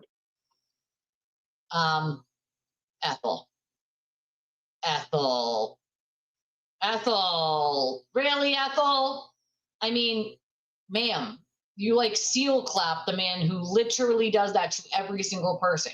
So let me ask Ethel, when are people allowed to fire back? I just want to know, just asking, when is it okay for his victims to say something publicly? Because the feel that I get from you people is that every one of his victims who he talks about and lies about should just shut up and go away, right? Like, obviously not you people as my viewers, not as you guys, right? But these people, right? Like, these fucking people. Like, what the fuck? Why should anyone bow down to him, Jess? Why is it that people are not allowed to fight back when he consistently tells lies with his fucking liabilities? I'm just saying. Liabilities is uncurable, Jess, all right? It's not curable. And the man has the worst liabilities I've ever seen. He's in stage 5 of his liabilities, all right? There's no more stages, Jess, other than stage 5 clinger, which, of course, he is. Now, I got an interesting comment, actually 2, on yesterday's stream. One comment was, why are you deleting all the comments? Well, I didn't delete all the comments. What happens is, if a cultist decides to comment on one of my streams, I decide that I don't want the cultist to come to my channel. They're not welcome here. And so I hit this button that says ban and block. Therefore, they're no longer allowed to comment on my streams. They can comment and hit enter, but it will never show up on my streams. I will never have to see it. None of my viewers will ever have to see it. Why, you may ask? Why? Well, because they just spew nonsense. They just come here and go, oh, free Turtleboy. Oh, love Turtleboy. Oh, I don't like this channel. Cool, then why are you here? Right? Like, fuck off then, right? Like, fuck all the way off on the horse you rode in on. Like, the fuck, you're here to troll, right? I don't deal with trolls. I don't have time for trolls, okay? I got too much shit going on to deal with idiots that came here to help Aiden, right? So I block and I ban the trolls and cultists. Never mind the fact that most of them are people who have like 17 sock accounts, right? So, of course, the person who's like, why are you deleting the comments? Was the person who I blocked and banned, and it automatically removes the comment from whatever they wrote earlier. Because otherwise, like, you wouldn't know that that was booted because it was literally booted within seconds. I get a literal notification, and within seconds, I'm like, yeah, you're a cultist. Go fuck yourself. And so that's what happens, right? Because I don't need that kind of disgustingness in my community. My community is filled with people who are intelligent and have brain cells and are from different walks of life and can agree to disagree with one another correctly, like adults. They don't attack each other and call each other names and are assholes to one another because they follow a turtle, right? Only the cult does that. And so if you do that in my comment section, you are going to be blocked and banned. That's how that works here. I thought I was very clear about that, but considering these people sort of popped up yesterday, I want to let them know, like, let me be clearer to you, okay? Then, right, I get this doozy of a comment. I'm going to show you guys. You guys are going to love this, okay? Let me just show you, all right? Because you're going to be like, is this real life? Like, are these people serious? Like, oh yes, they are totally fucking serious. Totally serious, okay? Where is it? Here it is. Nancy, right? All right, let's pull this up here so I can show you real quick. Nancy, aka who I believe to probably be one of Aiden's fucking dumbass sock accounts, right? Here's Nancy's comment here in purple, right? This one here in purple. And Nancy says, love my daddy TV heart. Now, I didn't block or ban Nancy. My response to Nancy was, ew. Okay, Aiden, like, this is getting a little much, bud. This is getting a little bit much. I know you stage 5 clinger my streams, okay? I know you do, buddy. But it's getting a little weird now. How many sock accounts do you really need? I know you had a spreadsheet last time for them, but like, you're a fucking weirdo. Who, as a grown-ass woman or man, would ever write, love my daddy TV other than him fucking self? Like, I'm just saying. Like, let's be honest. And how many fake accounts has he used under a woman's name, too? Like, plenty, right? Like, come on. It's fucking crazy. So, Page towards 419 is the why are you deleting all the comments? I don't delete all the comments. I leave all the comments. I block and I ban trolls. So I said, I don't delete comments. I block trolls and cultists. I hope that clears that up. So I hope that clears that up. Page Dwards 419. I hope that clears that up for you. Considering this is your second account you have now commented under my shit with. So it's like, I'm sorry. Who the fuck, you know, someone else said that. Who said that? Who was it? Oh, Mike. Mike was like, he's probably just fucking thinks of you in some weird sexual way. Oh, that's fucking gross. That's fucking gross. Go fucking gross. You gross. I can't. That's fucking disgusting. I can't even, you know? I can't. Her fans are her besties, like AK has Turtleboy. This is the thing. Makes great YouTube. I mean, my viewers are my viewers. That's what they are. They are my community, the people I care about, right? It's amazing to me. They don't have to have, I mean, you guys can have names if you want. I mean, totally acceptable if you want to have one. But to me, they're people and they matter, right? It's fucking hilarious to me, the length some of these people will go, you know? Aiden got tennis elbow from doing something that makes men blind. My mother warned me when I was young. Jimbo. You're going to have to send it to me, my darling daughter. You're going to have to send it to me. I forget who it was, but someone asked for me to put something on my wish list for her. And that is who's joined us in chat here is my oldest daughter, the one with the rare disease that we talk about sometimes.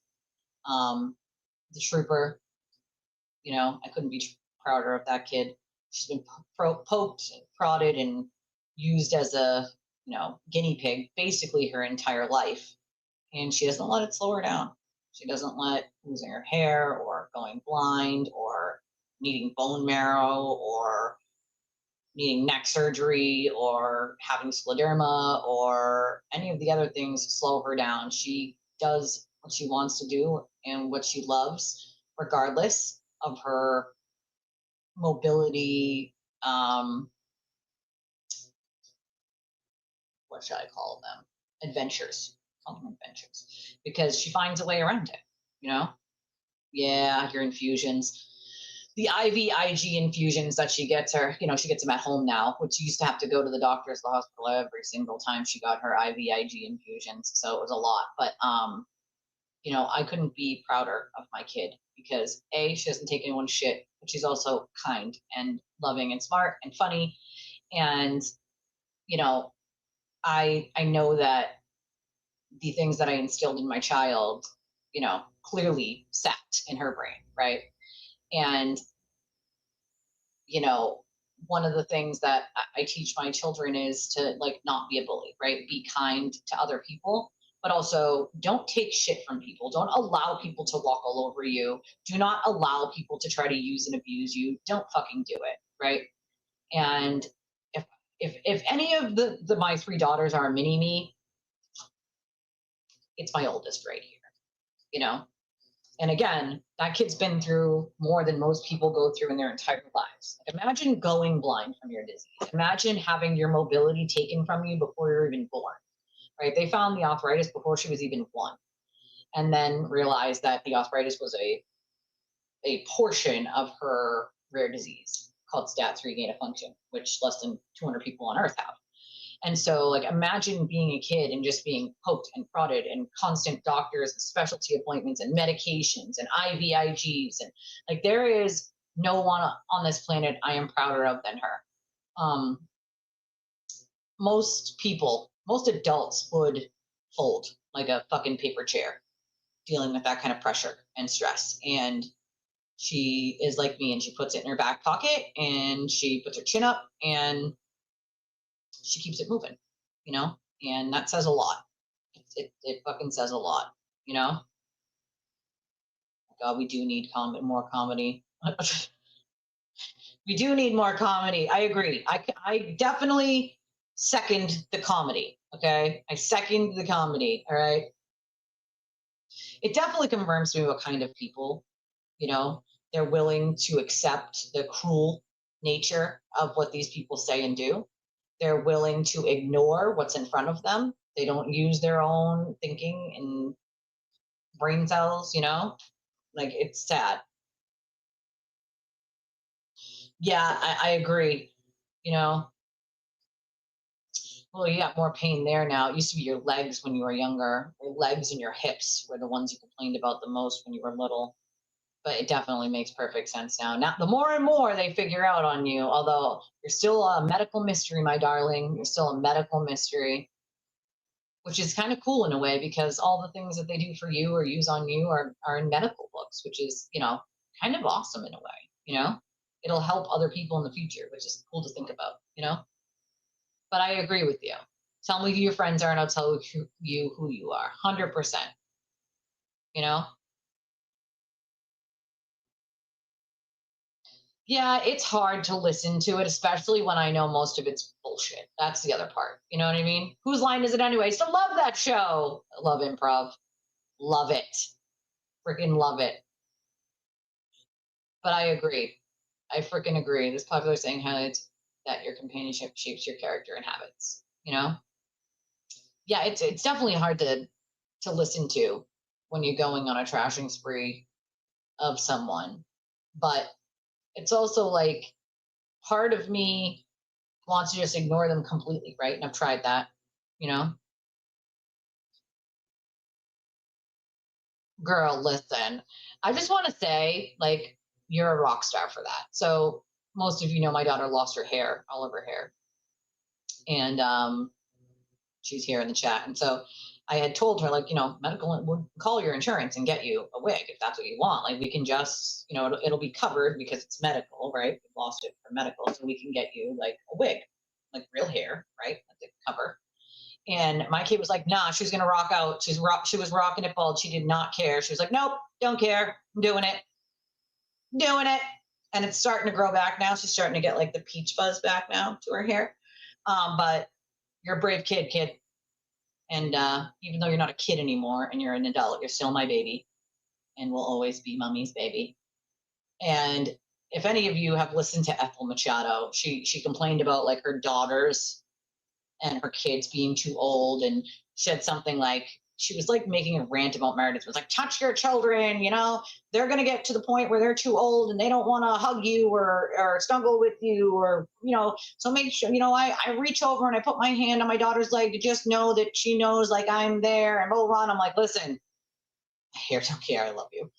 I'm like, speak for your fucking self, Jess, dude. My oldest is 21 and she will snuggle her mother until the end of time, you know?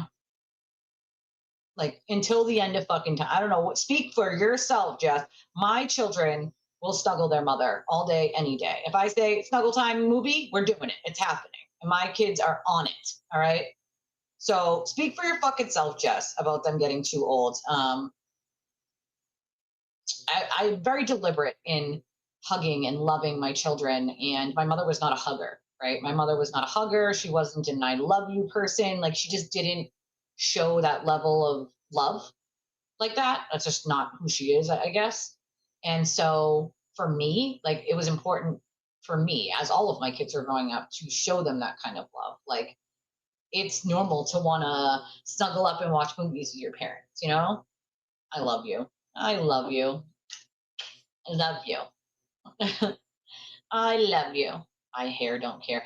You know, you want to speak about comedy freeze. My daughter here in the chat, my oldest, she literally daily, and I'm not kidding, it's morbid, but daily cracks jokes about being blind. I'm not joking. I was on the phone with her the other day, and I forget what she was asking her boyfriend to do, or vice versa. One of them was saying something, and she was like, you can't see me. And he was like, I think it's the other way around. And she was like, that's right, I can't see you. I was like, I fucking can't. She's she's a little comedy, you know, anywhere she goes. I kid you not. She could make you laugh no matter what. Just the shit that flies out of her mouth, I can't. You know what I mean? Like she makes the best out of a shit situation no matter what. And just some of the shit she jokes about, I'm like, stop it. And then she's laughing at me when I'm like, don't do that. I'm like, it's not funny. It's not funny.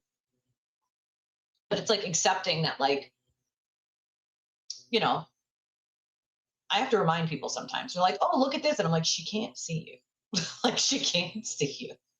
She can't see you, dude. She can't see you.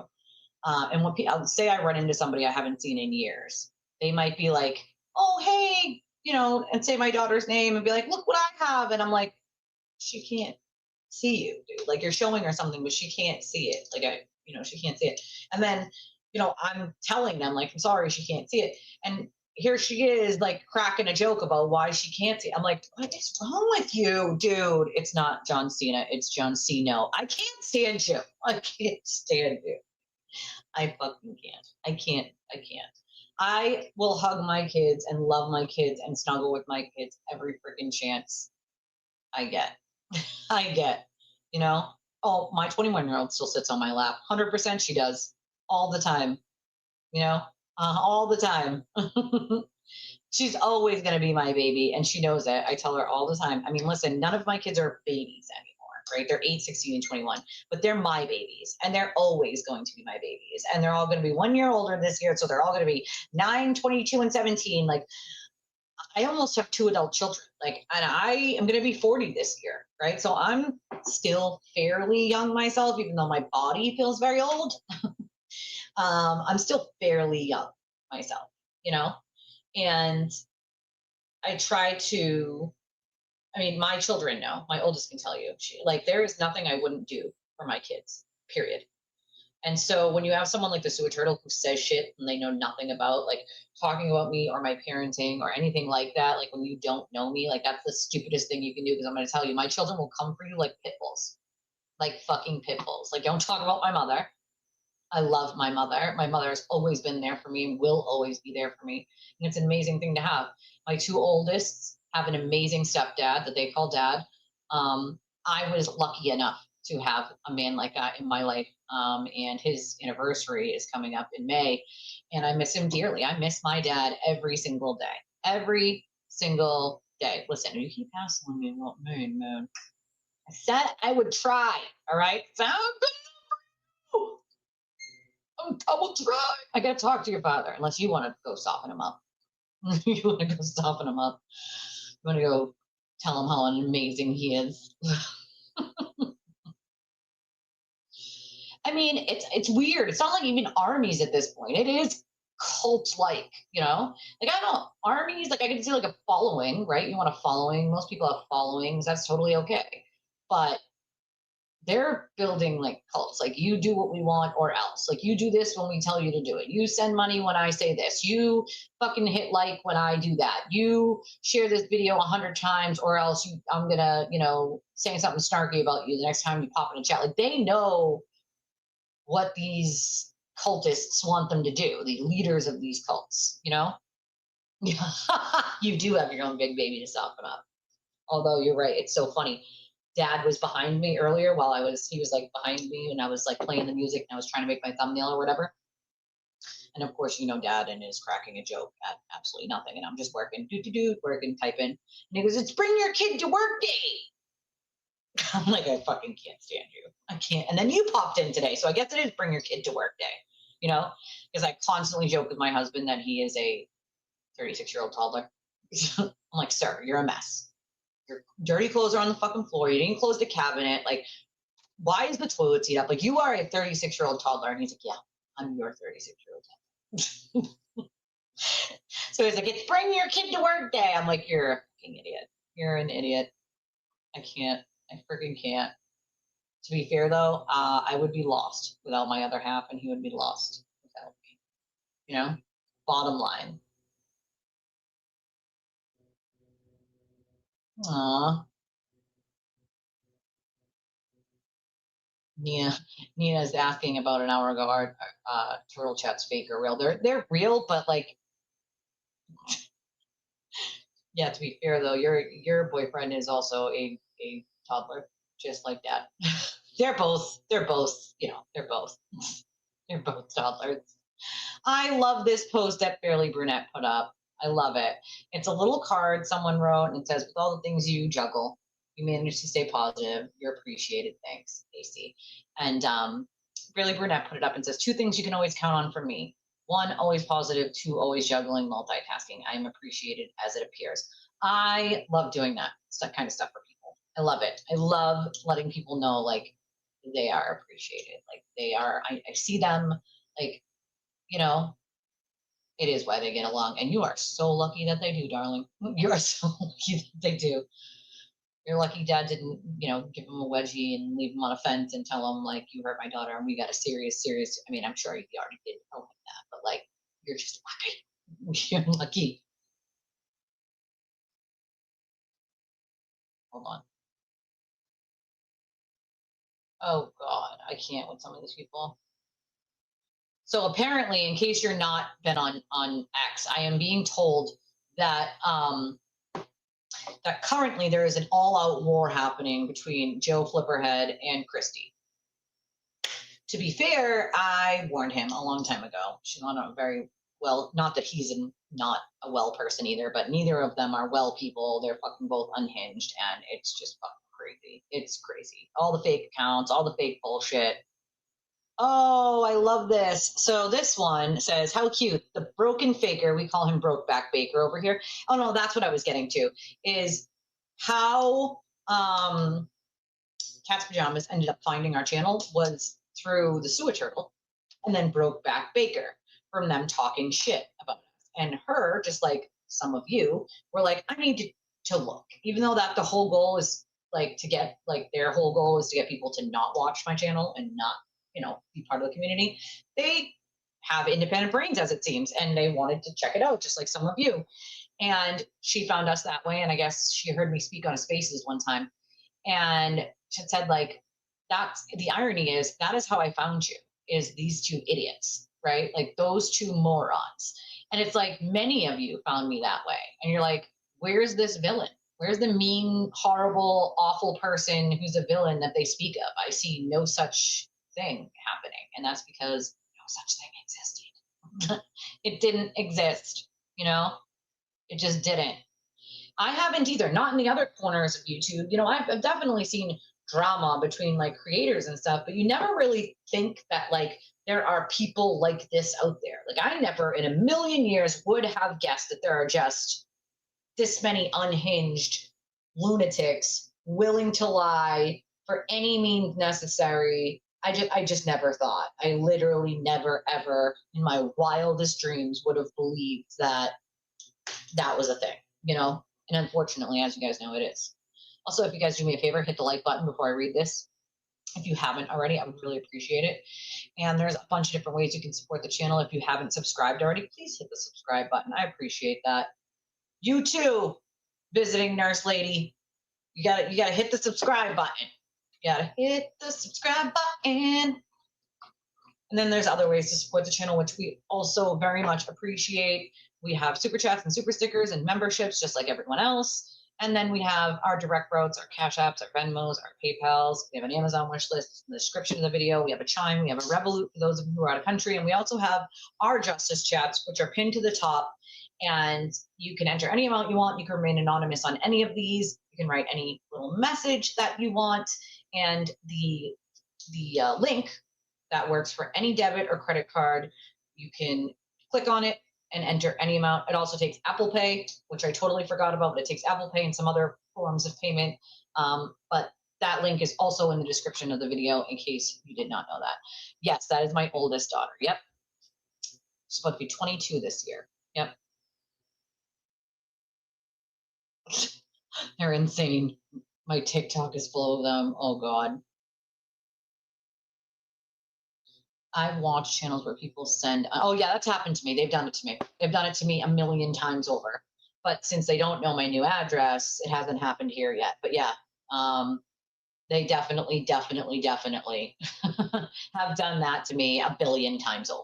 Unpaid food, sent all sorts of shit. They're fucking lunatics. Like that's not normal. I would never go out of my way to do that to someone. It just doesn't that's just not a normal thing to do. You know what I mean?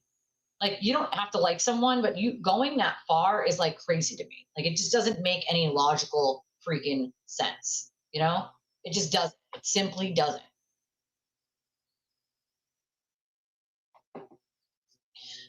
All right, hold on 1 second. I'm just checking a message.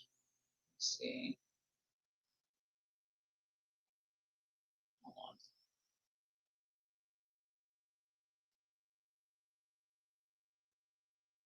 It's interesting the amount of things that happen per day. Yeah, it's a waste of food. And also for the person that had to go out and like bring it there, like that's so unfair to them because they're trying to do a job, right? And they're trying to get paid. So now that's something that they don't get paid to do, right? And of course, nobody gives a fuck about them. You're sending them to bring unpaid food to someone and they don't get a tip because it's not food the person ordered. So it's like, they don't even take into consideration the fact that they're hurting someone else. You know what I mean? Like they don't care.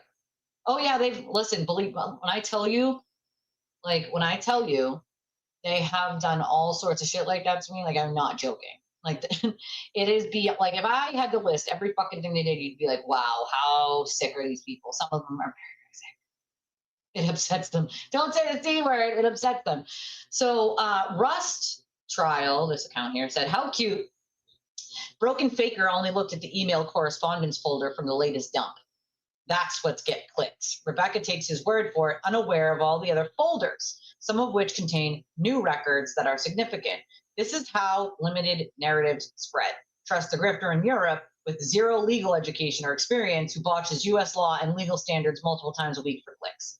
People need to take a closer look at who they follow and how much money they're paying them for the skewed one-sided information. Criminal justice reform doesn't happen in a vacuum. And that's true. Like, again, when you're getting your information, Rebecca Lavoie, from fucking the Broken Baker, like, shame on you, literally, okay? Shame on you. That guy does not even know his ass from his elbow, never mind legal stuff in fucking the United States, you know? Why? Well, it's because I didn't lie for the sewer turtle. And he got caught cheating on his wife with 3 other women, so 4 total. And because I answered a question from his girlfriend at the time.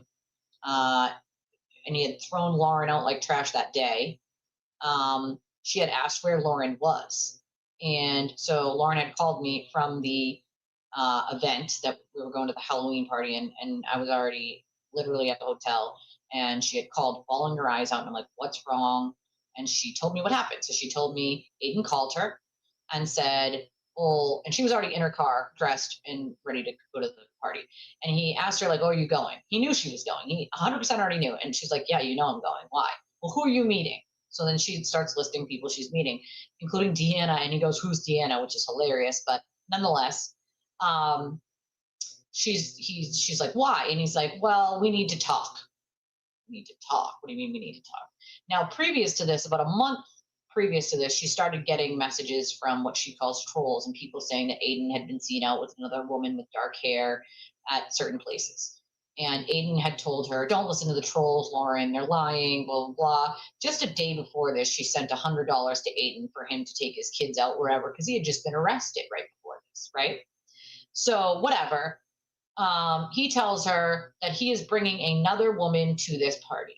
So of course she is now upset, and she's like, wait a second. So when I just asked you last week, again, you told me not to listen to the trolls, you were fucking lying. Then of course, what does he say? He says, I don't want to talk about this. Like, sir, what do you mean you don't want to talk about it? So of course, rightfully so, she's upset. She's no longer coming, right? Whatever. Lindsay asks me at the party, where's Lauren? And so at that point, I assume if she's looking for Lauren, why? Why would she be looking for Lauren unless she knew what happened already, right? Because she said, where's Lauren? And then she said, I want to talk to her. So in my mind, right, I'm like, oh, she obviously already knew what happened, right? Because she must know that Lauren's upset, and that's why she wants to talk to her. Why else would she want to talk to her, right? So my response was, well, she's not coming anymore, Lindsay. Like, she just found out you existed 5 minutes ago, like literally. And she was like, wait, what do you mean? And so right then and there, I knew, oh, fuck, she didn't know, right? Like, she didn't know. Now, even my knowledge at that point, I didn't know there was another woman, Carrie, who is now a very good friend of mine, but I didn't even know she existed at this point, right? So he's already cheating on his wife with Lauren. Then he's bringing Lindsay to this party and basically throwing Lauren out like trash that day, lying to her and whatnot. And so whatever, right? I answered the question. And in that moment, I am now public enemy number one, because he has been caught, right, lying to his, quote, new girlfriend and cheating on his wife and old girlfriend, okay? Then a day or two later, a woman pops into my chat, and it's Kara. And she's another one of these women that he was seeing at the time. And I had no fucking idea. So she contacts me out. Somebody else said something like, oh, I sent her to go talk in your chat because I knew you were talking about it. I had no idea she was coming. And she just popped in, there she was. And so then I let them give her my number, and I'm like, I'm so sorry that happened to you. That sucks. You know, whatever. And so literally, because I did not lie for him, I became public enemy number one. And because he wouldn't actually tell people why he kept trashing me and lying about me, he kept saying, like, in the beginning, people would ask because it didn't make sense, right? It didn't make sense to people why he was doing it. It shouldn't have made sense to people why he was doing it. And they were like, this doesn't make sense. Like, why? What's the problem? Like, what is so bad that she did to you? And he kept saying it's personal because he didn't want to admit, right, his transgressions or take any accountability at all. It's everyone else's fault for not lying for him, right? Like, bro, it's not my fucking job, okay, to lie for you, okay? Nor am I going to. You're not my friend. You're a damn acquaintance who's covering the same case as me. It's not my fucking job to lie for you while you're lying to other people and causing a ruckus in your own life. That's your problem, buddy. I don't do shady shit like that. That's on you, right? But the second that I didn't, quote, fall in line and lie for him was the second that I became public enemy number one, you know? Oh, yeah, shit in the mail. People showed up to my house, like all sorts of shit, like crazy shit. I kid you not. Like crazy shit, you know? Oh, yeah, I've gotten it a million times. Emails, text messages, DMs, regular mail, USPS, like you, unpaid deliveries, like you name it, I've gotten it, you know? Yeah, I mean, most people don't, you know? Most people don't, you know? Yeah, well, that's the other thing is he clearly, just like some of these other people, are trying to find a place to belong. And it's like, that ain't it, dude. Being a vulgar, horrible human being is not a place to belong, you know? He was trying to be a part of Popcorn Planet and ADV, but they knew better. Uninvited baker. Yeah, good. I mean, not for nothing, but that guy doesn't know shit about the laws. He constantly is saying things that are just simply not true. You know, simply not true. I mean, it's fucking weird. But the lengths, you guys have no idea the lengths these people will go, right? They're unhinged. And so I'm sure plenty of the victims haven't even shared publicly all of the things that these people have done. Called their jobs, called their like distant family members, old boyfriends, old friends from like college or high school. Like, I mean, like the wildest shit you can think of, you know? The cult of nature boy. Oh, God, that would be a good one, right? We're not mad. We think you're pathetic and extraordinary feminine. Oh, let's see what this is. He's just going to say everyone has turtle derangement syndrome and everyone's mad. Is that what he's going to say? Let's see. And like with all these, you guys are so kind with the Amazon. They're so mad about the wish list though. Is he for real right now? Like, no one's mad about your wish list, bro. Like, have at it. Have the fuck at it. People aren't mad. We think you're a hypocrite and a liar. You had a problem with me having one, but you have no problem with you having one. The difference between me and you, Aiden, is I don't have 160,000 subscribers, and I'm not bringing in the kind of money you are. You admittedly said I could buy all of this stuff myself. Then why wouldn't you? If you could, why wouldn't you furnish your own home? Like, you know what I mean? Like, the fact alone that he shit on anyone who had a wish list, and then now it's okay to have one, him and Will and all the rest of these idiots included, just goes to show you what kind of people they are. It's okay when they do it. When anyone else does it, it's not a problem. I would never shit on someone for having a wish list. Like, a lot of creators do because their audiences ask for it. There's nothing wrong with that, right? What's wrong is when you pretend that it's a quote bad thing because you don't like that person in the way that Aiden and Will and some of these other people have. But the second that they think they can benefit from it, right? Because they're moving, they run to do it. Hey, Space Coast, I haven't seen you, I've been missing you. And the room service guy's home today. He was asking about you because he wasn't home the day after the bat came to say thank you again, and he wanted to. So he was asking about you earlier. But, you know, well, there's so many things that they fucking lie about. So fucking many. He's very sick. He's a sick human being. Like, yeah, nobody cares. He's begging for shit. No, I'm just thinking, like, people want to offer me shit. I don't say no. That's just the way. Oh, now it's not begging. It's people are offering you shit and you're taking it, right? He would never apply that to me or anyone else. What would he call it? He would call it begging, right? Panhandling, that's what he would call it. But if it's okay for him because if people are going to offer him things for free, he's going to take it, right?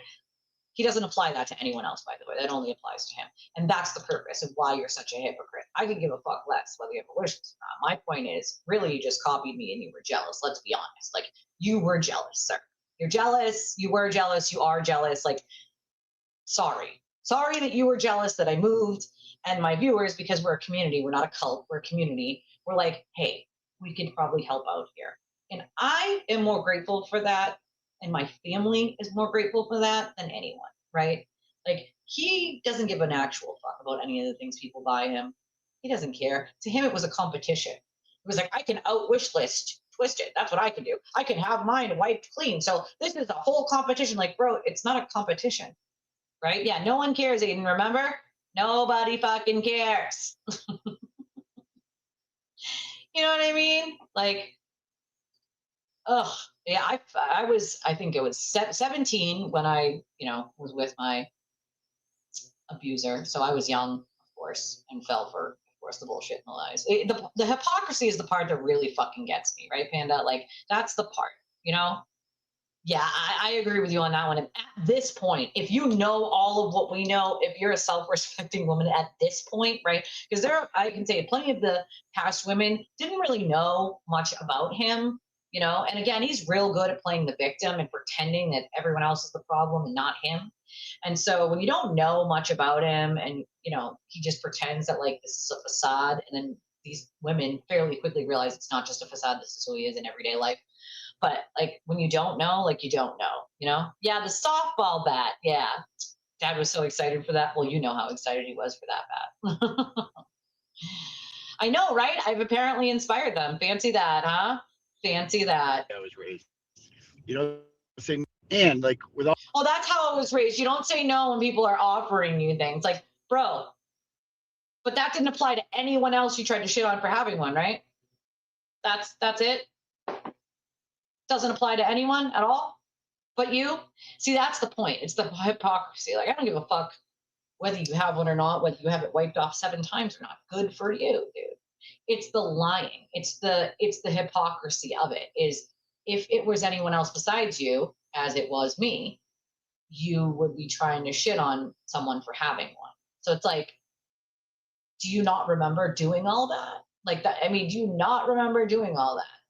You do remember doing all that. I am in the same job field as you, Aiden. I stream. That is my job. In the same way that you do, right? In the same way. Smaller channel, less viewers, but same job, right? So why would it be okay for you, but not okay for anyone else? Make that make sense, right? And of course, he makes his other cultists look like idiots, the ones that are now using the wish list as some sort of like, oh, well, everyone else made one, so here's mine. Like, I fucking can't. I fucking can't. Like, here's an idea. Why don't you have your cult leader buy you something from your wish list? Like, oh, God, I can't. You do have the same strong personality. We do. We're like mini. You're my mini me. Mini me. So what's this one? Let's see what this. Oh, there's a clip I have to show you guys that Peewits made, actually. Let me get into my bookmarks. This was a good one. Also, I wanted to show you guys a feel-good one. This is the feel-good clip, you guys, all right? It is the ducklings in Boston at the, like, around the garden in the Commons area. They have finally entered the chat, and the little ducklings are swimming around. And I saw this morning and was like, oh my God, they're so cute. Look at the little ducklings. This little statue here in Boston. They're so cute. Look at them. The little duckies. Oh, they're so stinking cute. I was like, I have to show everybody. That is so freaking cute. It's adorable. Oh, and this one, okay? I'm not kidding. I'm probably going to get copyright for this, but it's too funny to not show you guys. Another feel-good video. It's a dog, okay? Yeah, the frog pond. Thank you. The frog pond. I haven't been there in years. Years. They used to do ice skating. I don't know if they still do, but they used to do ice skating in the winter on the frog pond. But this one is pretty funny as well. The owner's like, nah, get out of there, bro. Get out of there. Get out of there. I don't have TikTok on the computer. I'd have to sign in and do all that. I don't use it on here. I only use it on my phone. Where is it? Oh, this was a good one. This is part of the picture where he dyed his hair blonde. Can y'all tell? Can y'all tell? I love the little duckies. They're so cute. They're so cute. But I mean, look at the fucking hair, bro. Like, your box dye bleached your hair, my dude. Like, you bleached your actual hair. Like, what the fuck is wrong with you? Yeah, so, I mean, he's been doing that for a long time, trying to get out ahead of something and then blame the victims and then try to, turn it,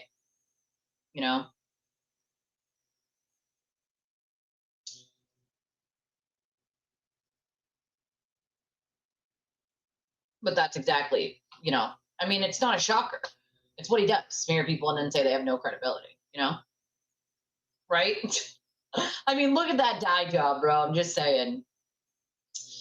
I agree that 50-50 custody is the best thing for a child in general, if at all possible, right? If it's safe and possible, 50-50 is the best way to go. If parents split, it should be that way,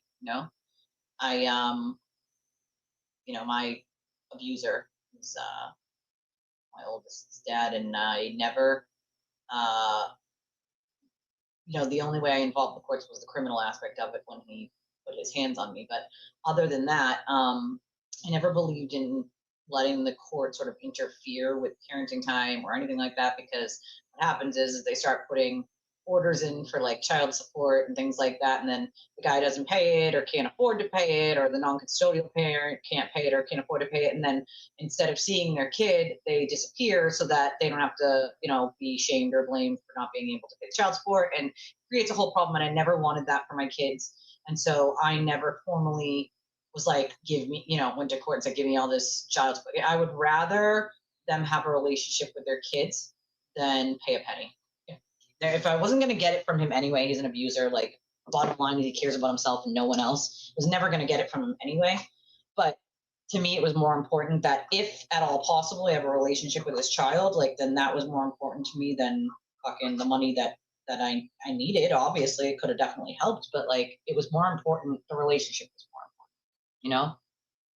important, I miss my dad every day. I was just talking to my sister this morning, actually, about the way my dad used to, I colored mine gray. Yeah, mine's gray too. Mine's great too. I love my dad. And I think about him every day. I was talking to my sister this morning about like how he probably, my oldest, who was just in chat, is the only one that my dad got to meet before he passed. My dad was early 40s, not even 45, not even 44. Like, he was early 40s when he passed. And I think about all the things we did as kids. Like, he used to build us go-karts, and like, we'd go to Starland, and we were very like, we did things together. But he also was the dad who would like tuck you in and like read you a Dr. Seuss book. Like, so the books that my dad used to read me, the Sneetches and some of the other ones, I got for my kids, because my dad read us a story every night before bed. And I think about talking to my sister about all the things we didn't get to do with him as an adult, all the things he didn't get to do with his grandkids and what he could be doing or would be doing right now. And it was a nice thought to think about. Like, I just picture my dad like running around with his grandkids and like teaching them how to fix a car or how to play a guitar, or, giving them a story. My dad used to, tell stories about when he was younger, and my sister got a tattoo of it, and it says, "True story, bro." And it's because that's what my dad was always start his stories off with. Like, "Oh, I tell you this one, true story, bro, true story." Or dude, maybe it was dude, true story, dude. And he would tell you the story, right? And so my sister got that tattooed on her, true story, dude. And but my dad grew up in the North Shore, Beverly. And so many people from that area, my dad was a people person. Like, he knew a lot of people, and a lot of people knew my dad. And I've never met a single person that wasn't like, your dad was an awesome guy. Like, just a good person, like, that didn't, my dad was one of those people that like could get you laughing no matter how pissed off or angry or upset you were, like, no matter what. And so I think about him all the time, and the things that he missed out on by not being here. But Easy for Men gone wrong. It looks like he grabbed L'Oreal bleach blonde, the same one Meredith probably tried to use. I agree. Like, it looks like a Q-tip. I mean, this is crazy. His hair's not this color, so you can clearly tell he dyed it. You know what I mean? I know. Listen, I've been through the Epstein files, and holy shit, it's a lot. Be creative in your case. It's aggravating performances. I agree. I've been creative. That's for sure. My house is like almost put together, all the way. I mean, I'm missing a couch, obviously, for obvious reasons. In $500 for that couch, or 600, whatever it is now. They upped it, I think, but I don't have that at the moment. But kitchen's looking great. My little coffee corner was looking perfect until the freaking Keurig broke. That's the only thing, is the Keurig broke. Like, I tried to fix it 7 different ways, okay? And they don't sell internal parts to it. And I think what happened was, when it was in the truck, something must have bumped it, and something internally is broken, because it worked perfectly fine when I put it in the truck, right? So I don't know what happened between the time I put it in the truck and the time we get it back into the new apartment. I don't fucking know. But also, there was that big blizzard, and we couldn't get everything out of the truck, so it was sitting in the truck for like 3 days, because my street was not plowed for like 4. So it was in there for many days. So I don't know. Maybe something cold, it was so cold that something inside broke. I don't fucking know. But that's the only thing that like irks me, is like, no coffee machine, because the thing's fucking broke. You disappeared to get the milk. You're a dumbass. Went to get the milk and you never came back. Yeah, I mean, I've done a lot of stuff with the Epstein files and talked about it a lot. Yeah, I do. I do super chats. We have super chats. We have super chats and super stickers and memberships, and then we have the direct route, of course, for supporting the channel. The stories are crazy. I feel so bad for the victims. I feel so terrible being someone who was a victim of SA as a child myself. Like, I know exactly what they feel like, except I'm sure that they are probably coerced more or forced more, because he was a billionaire, right? My abuser wasn't a billionaire. So, but like, you know, I still know like how broken that makes you as a person going through something like that, you know? Oh, thank you, Magic. I appreciate that. Yeah, I mean, I think everybody knows that. I'm always beamingly proud about my dad, you know, and I miss him, you know? It's not an easy case to discuss. I'm reading the docs and get intense. Yeah, I mean, for me, I feel like it's not easy case for anyone, the Epstein files, but I feel like it's easier for someone like me who's been through it to sort of, you know, not only just grasp the concept, but to be able to talk about it. It took a really long time for me to ever tell the first person what happened to me. I was in my 20s. And some people take that to their grave, right? And then it gets a little easier every person you talk about it with. And then I was able to talk to other victims of the same abuser. And that made it a little bit easier. And then I was able to help other people who went through the same thing with their, you know, with other abusers, right? But I was able to help them by talking about it with them. And they were able to help themselves by talking about it with me. And so like, I think, at least for me, it became easier over time to talk about these subjects, even being a victim or what I call a survivor, because, you know, you're a victim when it happens. After that, you got to dust yourself off at some point and be a survivor, right? And so I think we're all survivors of something, you know, in our lives, no matter what that is. I think everyone has probably been through something shitty. My life novel reads like a fucking horror novel. Okay, that's what it reads like. And unfortunately, it's my life story. I can't change it. I can't go back and make it not so. And I never asked for any of it, of course. Like I never asked for any of the horrific, horrible trauma that I have. But I decided that I wasn't going to let it control me anymore. Because for a while there, it did when I was young. For a while, it fucking did. And I decided that I wasn't going to let it. Wasn't going to let that feeling, you know, that emptiness, that brokenness inside of me sit like that. You know, I was going to fill it, and I was going to fill it with a purpose. And the purpose became helping other fucking people, turning that sadness and lonely feeling of trauma into love and kindness and support and a motivator to want to help others in similar or different circumstances. You know, I like to meditate. I do. I like rain sounds too at night. Meditate before I go to sleep. You know, it's definitely an important case. That's for sure. It's 100% an important case. I've talked about it before. And it definitely needs to fucking stop at some point. And I don't think our government is wanting to even stop or give us the Epstein files for sure, you know? Oh, God.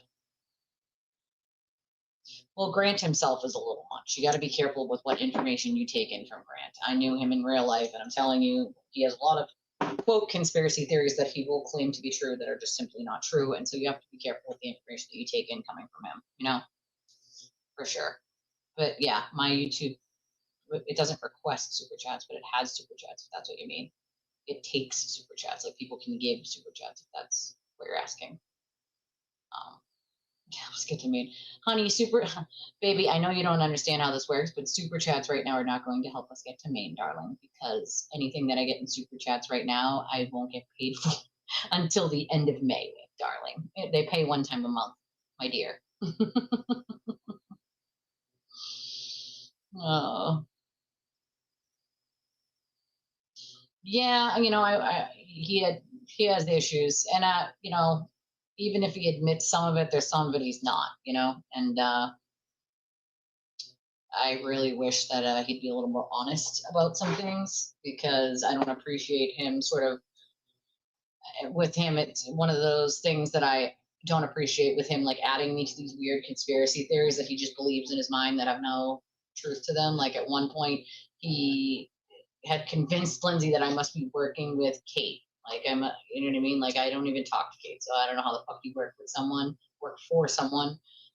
You don't talk to, number one, and number two, I would never quote work for anyone. If you know me as a person, like I'm not a person who would work for anyone like that in that capacity at all, ever. You know what I mean? Not ever. Well, that's the thing. I don't think there's a ton of resources though for the survivors. That's the other thing, is the resources are what? Counseling, right? Counseling, maybe some, there's no funding, right? There's no, at least in most states, there's no funding that will go to a survivor unless you can prove it hands down, right? So maybe for those survivors, because they can prove it, but like, say for instance, you're just a normal everyday person like me, you didn't even tell your first person until you were in your 20s, and there's plenty of other victims. The other victims can corroborate, but other than other victims, you don't have evidence. This wasn't the time of cell phones that had a camera on them back then. Like when I was a kid, there was no way to get evidence like that, you know? And I was a kid. I didn't know a kid was going to know to get evidence like that. You know what I mean? Like, so there just aren't, there aren't enough resources. Let's put it that way. There aren't enough resources for the victims. And I think there's a lot of education to be had. Definitely. There's a lot of advocacy to be had, 100%. And it makes 100% sense for you. I 100% agree with you. But I wish there was more sort of resources, because something like this changes your entire life. And not for the better, I promise. It changes your entire fucking life, you know, your entire life. And it's difficult to work your way out of it and dust yourself off, because it's not something easy that you can just get over, you know? Like that's not something you just get over quickly. And I wish that there were like financial resources for people after something like that happens to sort of get you back on your feet, or like help fund the schooling you want to go to for a specific thing, or like help move you away if that's what you need to do to heal. Like everyone is different, and healing comes from a different place for everyone and in a different way for everyone, you know? Yeah, you know what I mean? It just, some victims never speak about it, ever. They might take it to their graves, you know? And some do and some don't. Like I was one that was able to, you know? Some hold it in for years, some hold it in for decades. I literally mean decades. When I did the story about Alex, and Alex coming out about the stuff that he dealt with, the essay he had dealt with as a child, and Aiden was calling him a liar and doing all that crazy fucking shit, victim blaming again. I was doing, I think it was 3 or 4 streams we did on that, and it's a heavy subject, right? It's always going to be a heavy subject. But I had 4 people, 4 viewers, that confided in me, 2 of which of those people had never told anyone else before, right? And I was so proud of them for being able to be brave enough and honored that they were brave enough that I was the first person that they wanted to talk to about it. And as I've told them many a time, I'm just a phone call away. So if they're struggling in any capacity with any of it, dealing with it, and at all, and 2 of them had held it in. I mean, these are people not 20, not 30, not 40, like well past that. So they've been holding it in for decades. And me doing that story allowed for people to come forth and confide in what happened to them, 2 of which were the very first time they had told anyone. And that's humbling. It's an extremely humbling experience for someone to trust you to share that kind of story with you. And if you're asking yourself, like, what did you do after that? Like, I helped them. I helped them heal. You know, like I gave them all the information I could on what helped me. And I, you know, cautioned them that what helped me might not help them. And that if they struggle with anything that has to do with it at all, like I am just a phone call away. I am just a text away, an email, like I'm here. Don't try to do this alone, because it's not something, I made that mistake of trying to deal with it by myself. That doesn't work well. Self-destructive, I promise you. It's not something that you can just deal with yourself. It is better to have support, if that makes sense. And even if it's someone you can just, you're having a panic attack and it's 2 a.m, just having someone to call, you know, or you have PTSD and you have a flashback, or you have some night terrors, like just to have someone to call and relate to on that when that happens is so much help. I didn't have someone like that, but I've helped people like that. And it's done so much for them that they were able to then do it for someone else, right? It's like a domino, which is what I hope happens when I help someone. This becomes like a domino effect. And like, it's part of the reason why I talk about some of this stuff, right? Even heavier subjects is I at least hope that people know that even though I might be a stranger to them, like there's nothing like this that I wouldn't take seriously. There's nothing like this that I wouldn't help with in any way that I could. And there's no person that I would turn away and say, I'm not going to help you with this. You know what I mean? Like that is not something, like, I don't care if you're a stranger who lives on the other side of the world from me, right? Like, one of my pros and cons of myself, of my personality and who I am, is that I just happen to give a shit about everyone. And it doesn't matter whether you live in the same state or even the same country. And sometimes that can be a blessing because you can teach other people how to do the same thing for someone else and help them, right? And other times it's a curse because people try to take your kindness for weakness, right? They try to take advantage. And so you have to have boundaries and lines. And this is what I tell everyone: have boundaries, have lines, know when it's okay to say no, right? Because for a long time, I just wouldn't say no, right? Like, I just wouldn't say no. But you start to get taken advantage of if you don't. You have to have that very thick boundary that's like, this is over the bounds, like this is a no, right? And so most people know that like a no would be asking to, say for instance, I'm dealing with someone who's, you know, in the depths of an addiction and needs to go to a detox or a program or whatever, and I make a couple calls and I get them in somewhere and they get kicked out, or they can't find them a bed for the next part of the program and they call and they go, can I stay with you? That's a flat line no for me. I have kids, like I have a family, like that's a flat line no. I made that mistake plenty of times when I was younger, helping people, and that always ends up badly, right? But what we will do is we'll figure out a way to get you to a hotel for the night, to raise funds to find you, you know, another program that will take you from the street because they couldn't find a bed. Like, whatever we got to do, we'll do it together. But there are boundaries. There are, you know, hard no's on certain things, and you got to keep those boundaries when you're helping people. Otherwise, people will try to take advantage of your kindness. And, you know, the one thing that I don't put boundaries on is phone calls. Like, I don't give a fuck if it's 4 in the morning, 2 in the morning, 3 in the morning, you know, 11. You might have to call me multiple times because I keep my phone on silent, but have it set so that if you call me a certain amount of times, it breaks through the like thing. And it's because if I didn't put my phone on silent, it would be all night long, notifications, emails, whatever, and my husband would never be able to sleep. So I put it on silent, and then I set it for like, if you call me more than X amount of times, I'm not going to say how many, but if you call me more than X amount of times, it'll break through that and it'll ring. And so what I tell people is, I don't give a fuck if it's 1 in the morning, 2 in the morning, 3 in the morning, 4 in the morning, midnight. Like, if you need me, you're having a panic attack, you're just not feeling it, like you're, you know, you're struggling, like, pick up the fucking phone and call. Or even just text. You don't talk to me on the phone? Cool. Just text, right? Like, that, you're not bothering me. A lot of people be like, well, I don't want to bother you with this, and I know you're dealing with a lot yourself, and it's like, listen, I've been dealing with a lot myself my entire life. I'm kind of used to that, right? I'm kind of used to having my whole cup overfilling, literally. And so, like, you're not adding any more to the cup overfilling, it's already overfilling. You know what I mean? Like, you're not bothering me by calling me and asking if I can talk, or just letting you talk, or maybe you want to scream, maybe you want me to just crack some jokes and we can laugh, right? Like, whatever it is, like, don't not do it because you're worried about bugging me. You're not gonna bug me, I promise, right? You know?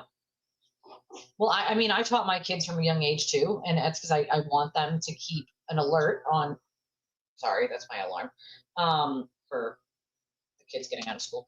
But that's I want my kids to be aware of their surroundings, and I want them to know that, unlike me as a child, where I was too afraid to go talk to anybody, and at one point I was too young to even know what to do.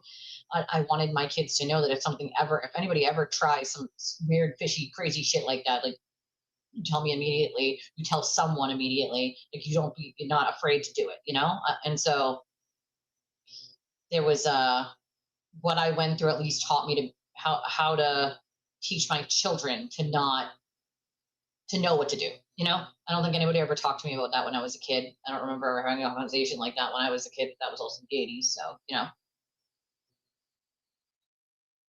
redheads followed you to your car. Oh God. Oh, he was probably a feet guy. He's probably a feet guy. So you know, oh God. Yep, thank you. I'm married. I don't mind if you don't. Oh my God, you can't make this shit up. Like, I do mind. I'm married. I've heard that a couple times. I've heard that a couple times. I'm like, I do mind, and I'm sure my husband would mind. But thank you. Appreciate it, flattering, but no. But no. Yeah, no, 100% makes sense. You know, healing is an important part of it, a hugely important part of it. Yeah, there are so many men who are survivors too. Fun fact, the two people who had told someone for the first time after we talked about Alex's story were both men. They were both men. And I was, and still am, extremely proud of them both and humbled and also just floored that they felt like I was someone that they could come to, right? Like, I'm humbled by that. I am completely blown away, and they know that they, you know, always have me. Like, there's always, you can always pick up that phone and call, you know, and I'm gonna do whatever I can to help you heal, you know, like it's not a, you know, you talk about it, it's done. Like, it's an ongoing thing for the rest of your life. Like, your healing from that is something that'll happen for the rest of your life. And it's not fucking easy. Some days worse than others. I'm kid you not when I say, like, today was a rough day this morning. And I'm like, oh, damn it. What am I going to, like, all right, you know what? Just get my ass in my office, put some music on. And I literally had to use music as like a therapy, you know, like I was like, you know what? I'm going to today was a rough day this morning. I was just having a fucking rough day, you know? But I can tell you that after doing Alex's story, men did speak up, and I am just so proud of them. So proud of them. Because for men, and it's harder, you know, it's harder. There's a stigma, and that's something that I didn't know that my dad went through until after he passed. I had found out after my dad passed that what was something he was struggling with was being essayed as a child. And I had no fucking idea. I had no clue. And I wish that he would have felt like there wasn't a stigma to talk about it, so that he could have talked to me, or anyone for that matter, about it, because I feel like, you know, then he'd still be here. He chose a, you know, permanent solution to a temporary problem. And here we are. We could have gotten him healing and the help that he needed to not feel like he couldn't talk to anyone about it because he was a man, you know, like that's something that's really important to me too. Like, and so that's why I was even more humbled and honored when, you know, when people came to me. It's, yeah, the guilt, that's the thing, is shame and guilt, in which no one should ever feel. It just automatically comes, you know, it just automatically, there's nothing you can do about it. Like, the shame and guilt is like an automatic thing, and you're like, what are you ashamed of? Like, what do you feel guilty of? You're the victim, but yet it's still there and it sits there. Like, as a victim myself, like, I cannot explain to you why, because you know it's not your fault. You're a kid, right? Or even if you're not a kid, it's not your fault, right? You're a victim. And the shame and the guilt, like, it's overwhelming.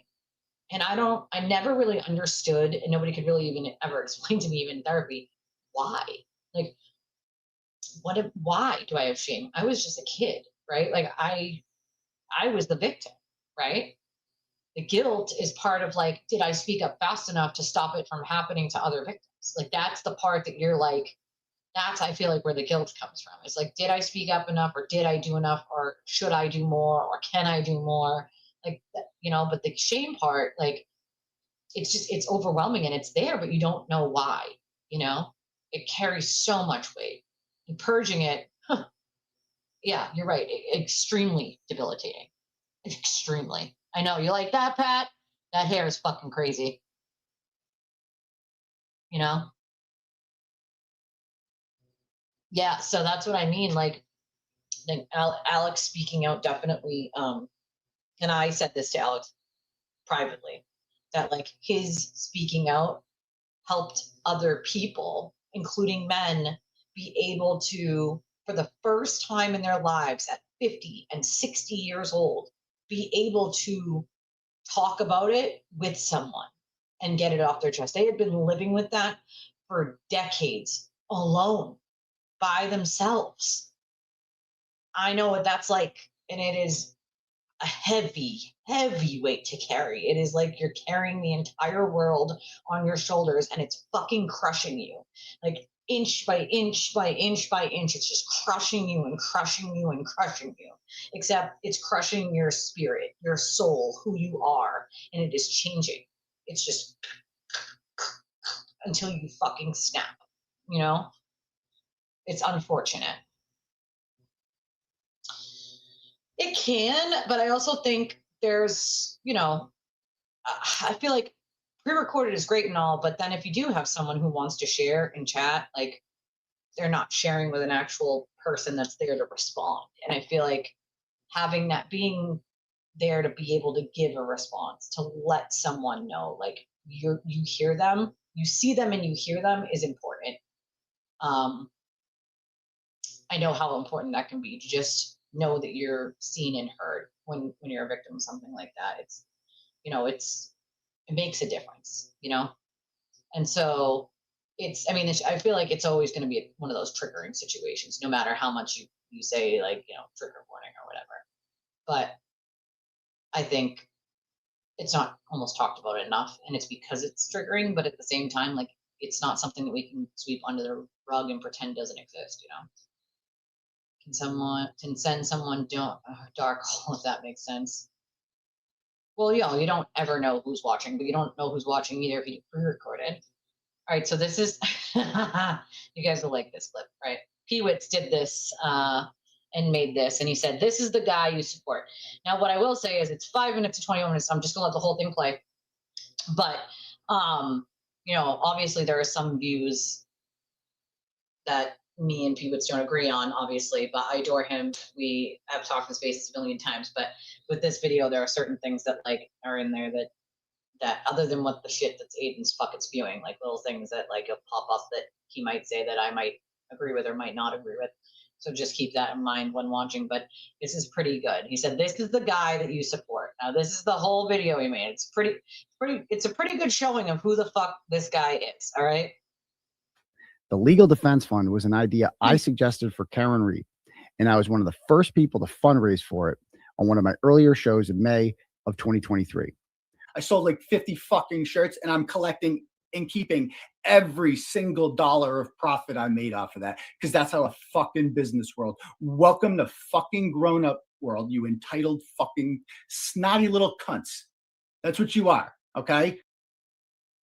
I know I said I want to let it play it through, but let me give you context to that real quick. The context to this was people were asking Aiden how much of the percentage of his free Karen Reed shirts and merchandise was he going to give to Karen. And it was because he was asking for the people who are making $6 bracelets with a turtle on it that said free Karen Reed to give him $2 of that because it had a turtle on it, right? He doesn't own turtles, dude, okay? He doesn't fucking own turtles. He has no copyright to turtles, all right? But anybody in the quote justice group who was making merchandise to get the word out, to sell, to whatever, to help, like, you know, they were donating money while, you know, from the sales of these things. Well, he decided on his own that he was going to make the free Karen Reed merch, but also was going to take a cut of anybody else's merch who made anything that had anything to do with it, that put on the justice page, because he said so. And so while he's asking for $2 a bracelet or whatever it was per fucking bracelet, people started asking him, like, you really need that, bro? Like, don't you make enough? Like, okay, well, how much, Aiden, are you donating? Since you're asking everyone else how much they're donating and why, how much are you donating to her on your free Karen Reed merchandise? And his answer was this rant, which was nothing, $0. I'm keeping it all. Mine. Who fuck you and fuck you. You're all entitled assholes. Everybody sucks. Like, why? Because someone called you out on your fucking behavior? The people on there, how much is going to Karen Reed? 0. 0, 0, 0. Okay. 100% is going to Turtleboy. 100%. And you know what I do with that money?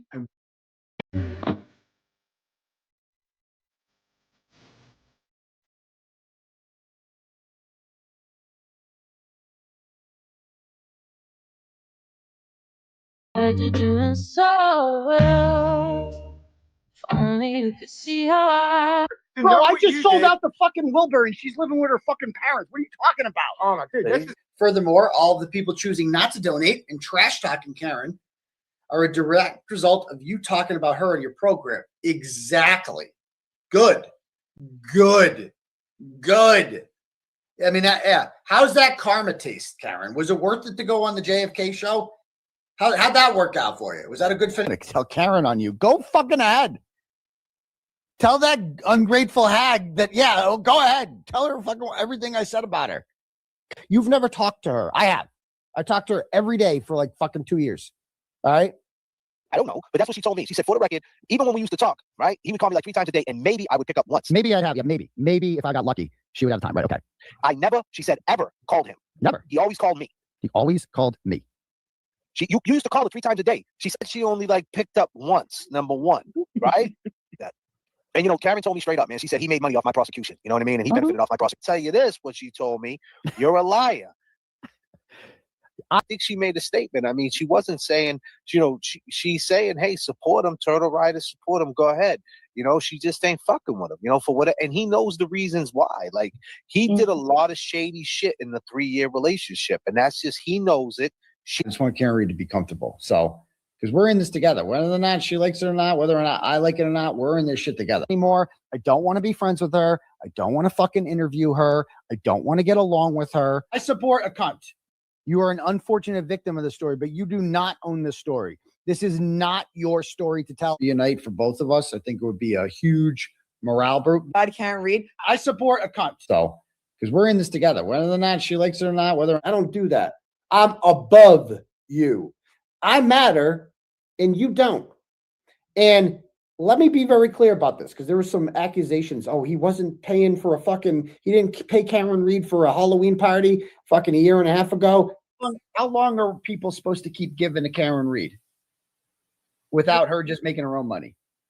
Because you know what's disgusting? When people ask for help and other people intentionally shut it down. How dare you shut down anyone asking for help? Like, if you don't want to donate, don't donate. That's your choice. But you don't have to sit here and say, don't donate to her, only donate to me. What is that? I didn't say that. I didn't say that. Fuck you. It's my fucking turn. Like, I put my charges on the hold. I didn't do major fundraisers and shit. We were raising money for Karen Reed during her shit. I hardly even talked about my charges during this shit because we were focusing on bigger shit. It's my fucking turn. I raised more money. Nana poo poo, bitch. And I had a fundraiser just to show you that I can fucking outraise you whenever the fuck I want to. That's why I fucking did it. So and gross. I fucking won. Nana poo poo, bitch. Everything is I won. I go. Competition. It's not a competition.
So, I'm sorry, but just the beginning of the loan says everything, right? The Legal Defense Fund was an idea I suggested for Karen Reed, and I was one of. Now, mind you, in this video that he's reading right now, he's literally reading from a script, like a hostage video, a script. Yeah, and she did dog walk him, you know, like he is an unhinged idiot. But again, his point was, I keep all the money, me. Also, shout out real quick to Jack D, who sends $20.02. I appreciate your 2 cents. I love it. He sends $20.02 so that he can give us 2 cents. I love it. Thank you, Jack, my friend. I appreciate you. I know you're watching. You might not be in chat, but thank you. I appreciate your support to the channel. If anybody else, he is a child. Anybody else wants to support the channel, we could definitely use all the support we can get as a small channel. We have a bunch of different options. We do have super chats and super stickers, but we also have Cash App and Venmo. We have PayPal. We have Chime and Revolut, and we have our Justice Chats link at the top that works for any credit or debit card. This is telling. His screaming at people for calling him out on how much is he donating while he's checking everyone else's pockets about how much they're donating is fucking amazing. The first people to fundraise for it on one of my earlier shows in May of 2023. I sold like 50 fucking shirts, and I'm collecting and keeping every single dollar of profit I made off of that, because that's how a fucking business world. Welcome to fucking grown-up world, you entitled fucking snotty little cunts. That's what you are, okay? The people on there. How much is going to Karen Reed? Zero, zero, zero, zero, okay? 100% is going to Turtleboy, 100%. And you know what I do with that money? $200,000 cash boom. But again, he's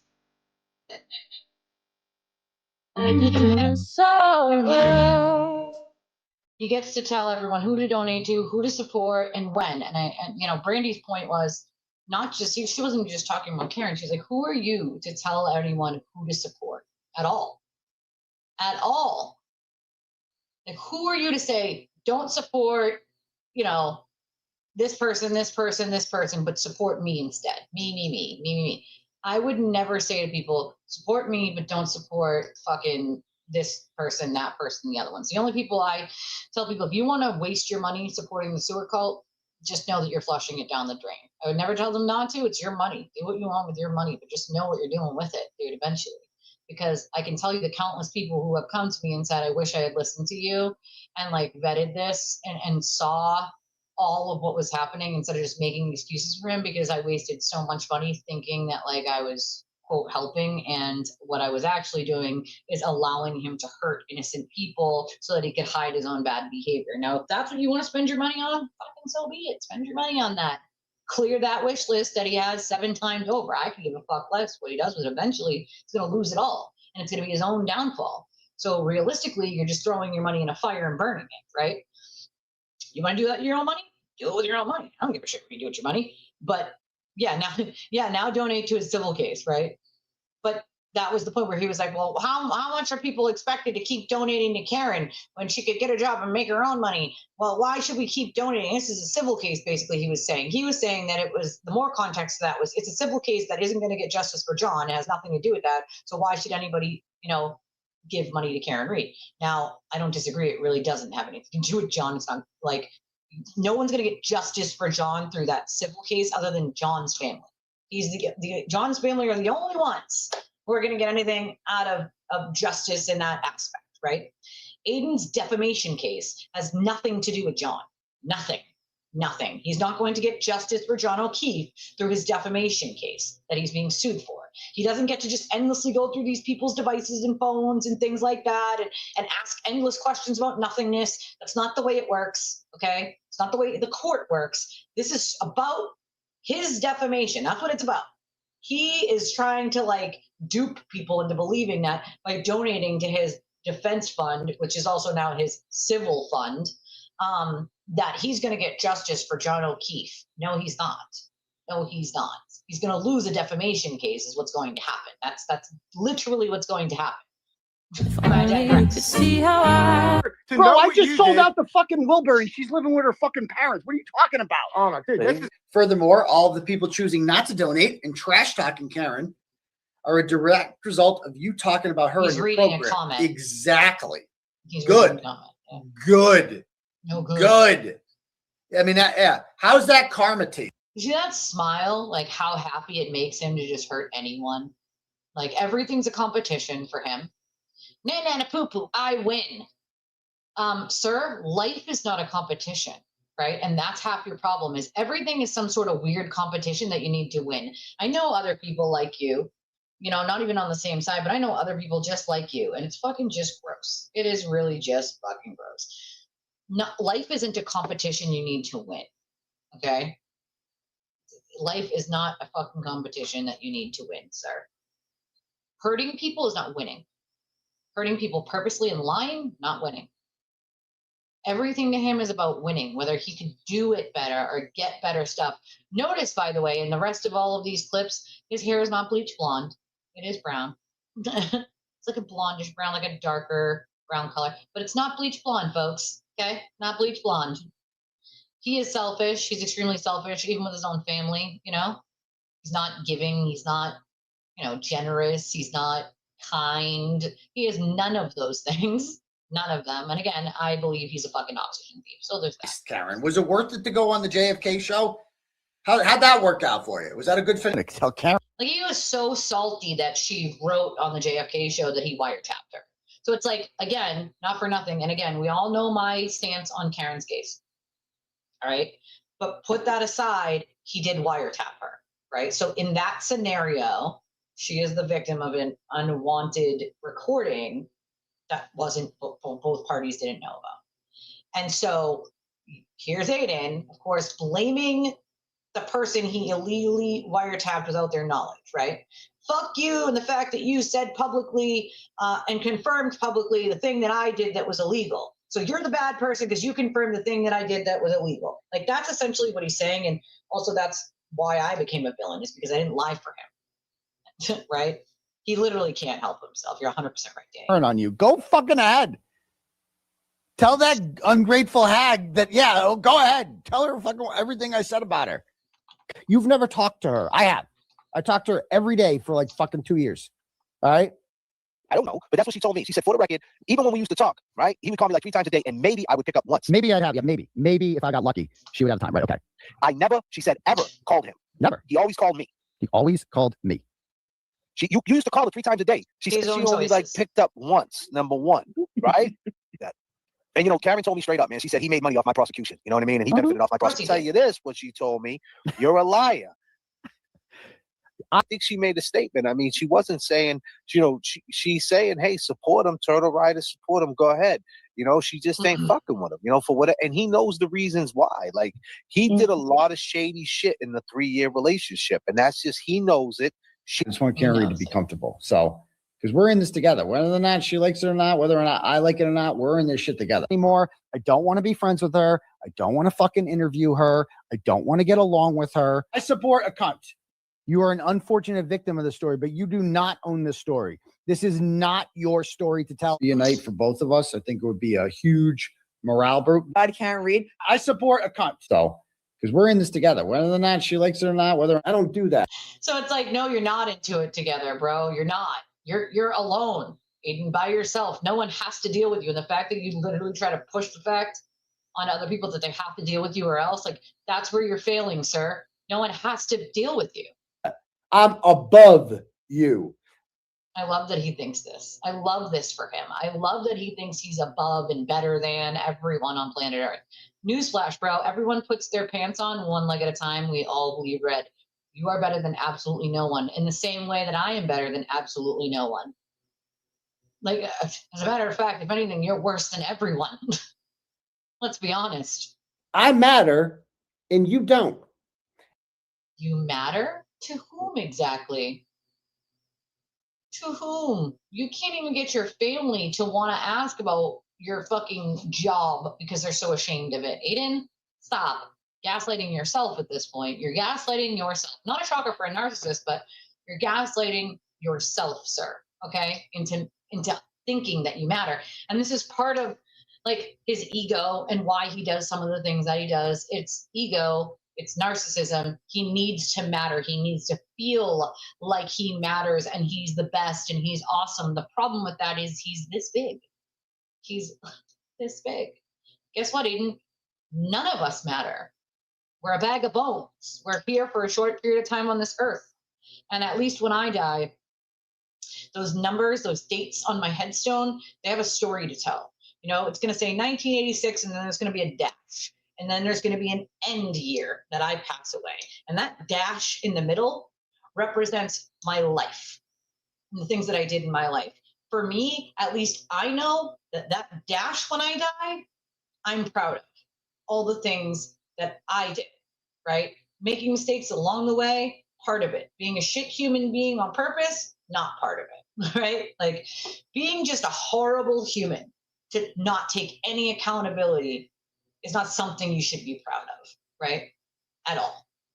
My dash, that little tiny bit that I'm going on my headstone, like at least I am proud of what that dash represents. That dash represents from the time I was born until the time that I died. And I hope that the things that I did in that dash help when I'm no longer here, whether it be my kids, my grandkids, other people's kids, the laws that I helped put in place. I hope that it helps people long after I'm not gone, but at least I can say that I put in the time and effort to want to do those things and make the world a little bit of a better place. I'm only one person, so I'm not going to make this, I'm not Martin Luther King, right? Not Jesus, as Aiden has tried to, compare himself to both of those people. I am just one human on this earth who wants to do a little bit better to make sure that when I'm no longer here, other people follow in that footstep and my kids know to try to make the world a little bit better for their kids and grandkids, right? That's what I can hope.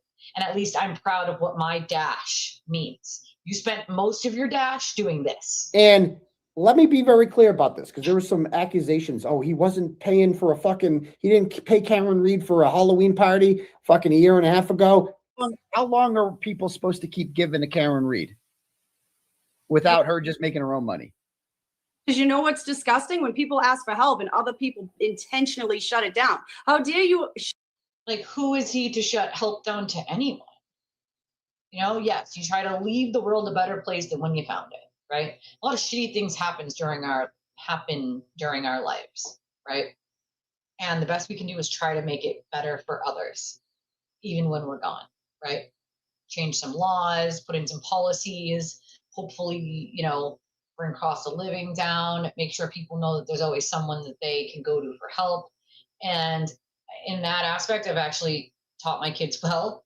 Even my oldest, as disabled and sick as she is, like, she goes out of her way to help others, even when she really can't help herself. And that's like something that I do too. So it's like, at least I know that the lessons that I taught my kids, they've been instilled, and that my kids will then pass those along to their kids, and they'll want to do things to make this world a better place for others and themselves, because we're only on this earth for a fleeting moment, and that fleeting moment can end at any point, right?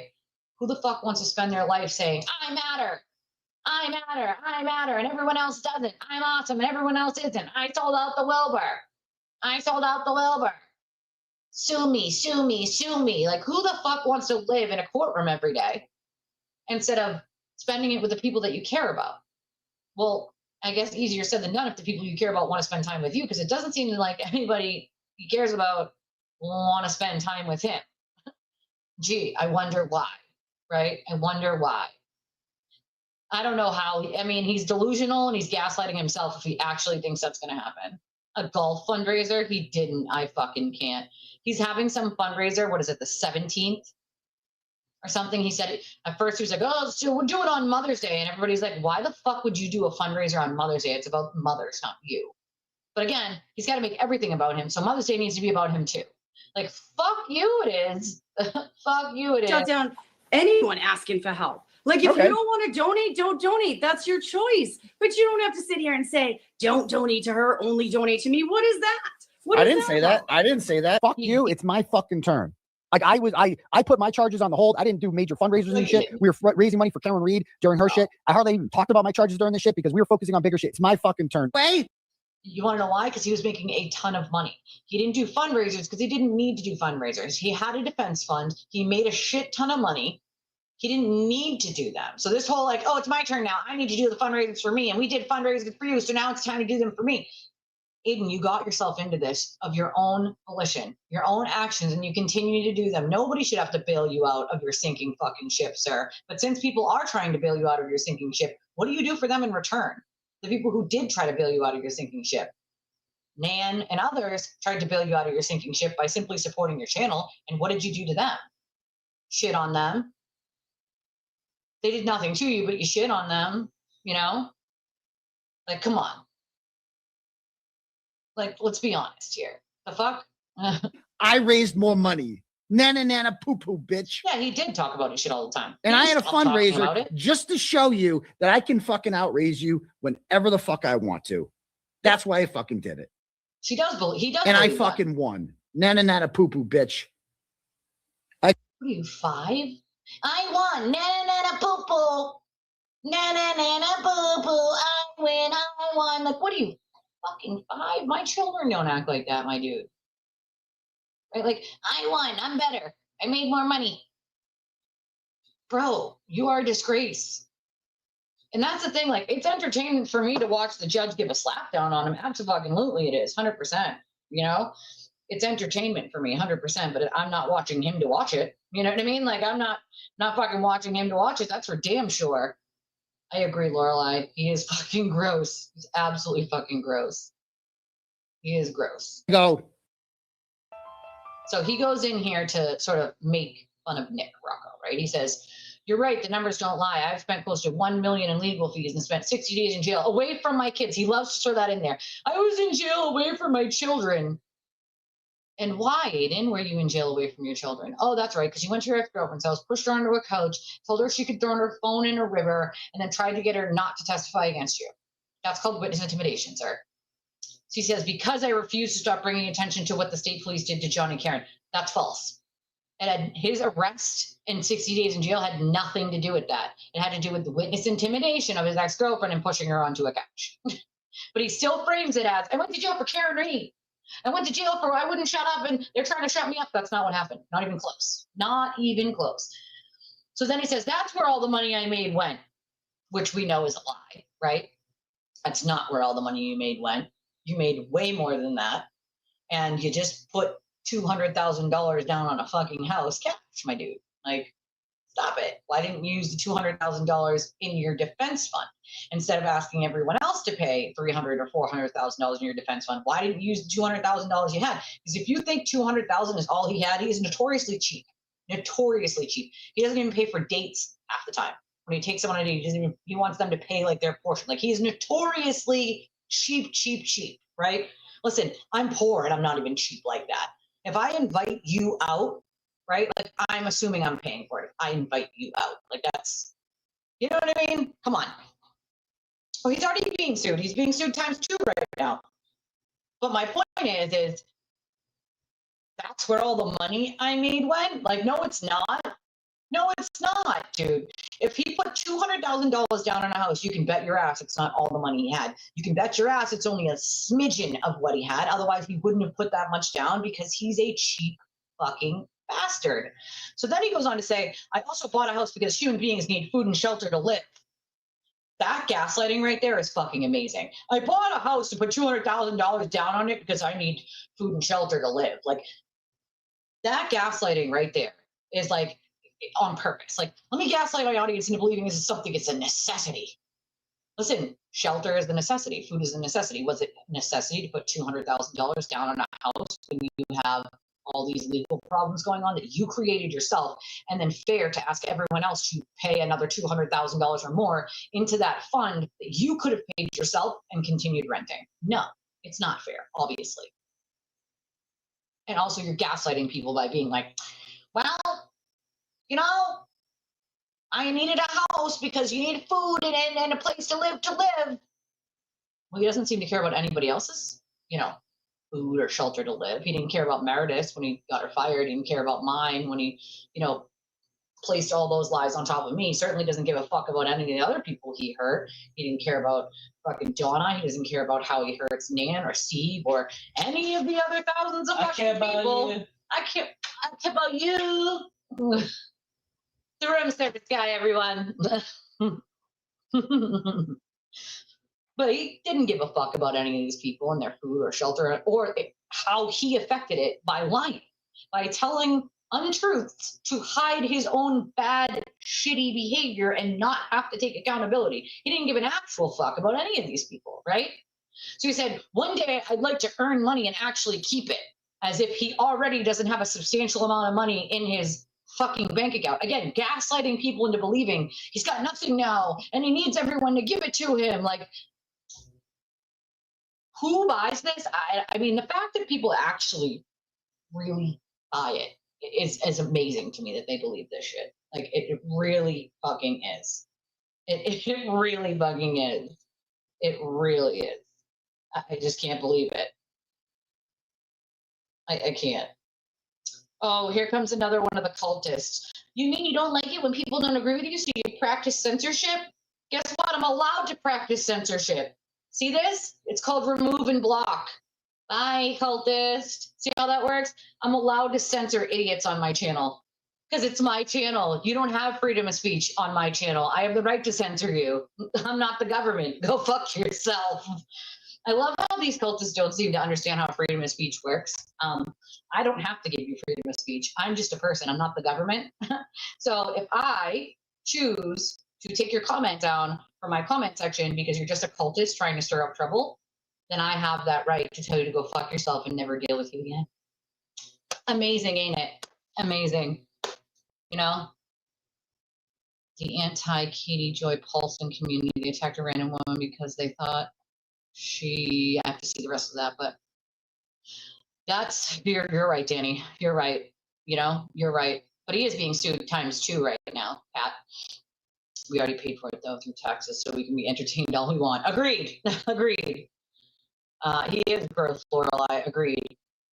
He's still telling the world about it. He doesn't own her story. He can talk about his journey and story and focus on himself. He won't. He never will, because that's not going to make him money, and he knows it. You know, he knows that. He was doing pretty good a while ago when he bought that Lexus as well, so he probably had a bunch of money saved up. He does, though. So him trying to gaslight people into believing, I'd like to earn money and actually keep it. Well, here's an idea. Maybe stop committing crimes. I don't know. Stop getting yourself sued. Stop fucking defaming people. Stop lying. Stop getting yourself charged with shit. And maybe, just maybe, that could happen. I'm just saying, like, you know. Not all of us are talented enough to purchase homes after winning on a 1 million scratch ticket. So what he doesn't understand is when you win on a scratch ticket, you don't actually win $1 million. Actually, in the state of Massachusetts, you get less than half of that with taxes.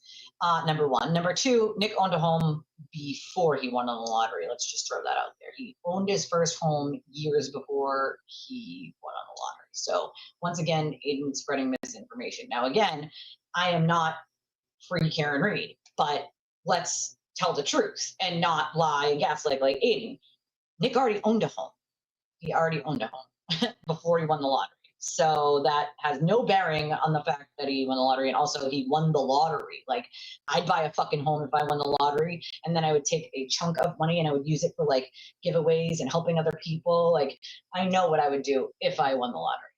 But nonetheless, like, this is his like narrative that just simply isn't true. So Peewits, of course, pops in the truth.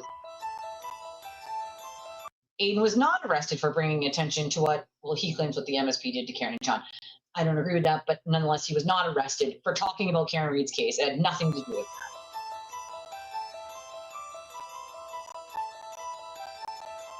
He was arrested for assault and battery of his girlfriend at the time and trying to control her testimony, which is witness intimidation. That's exactly what happened. Exactly what happened. So that was the article, by the way, that said that he had been arrested and his bail had been revoked. Controversial Massachusetts superfan blogger Adam Timothy Carney, because that's what they called him in the other article, superfan blogger Adam, who is known as Turtleboy, was arrested by police on new charges on Tuesday and had a judge revoke his bail following a court hearing. Kearney is charged with assault and battery of a member of a household and intimidation of a witness. It had nothing to do with anything. And of course, that's still the narrative that he pushes till this day, knowing it simply isn't true. Hold on 1 second, guys. Gotta take this phone call. I think it's my minion outside.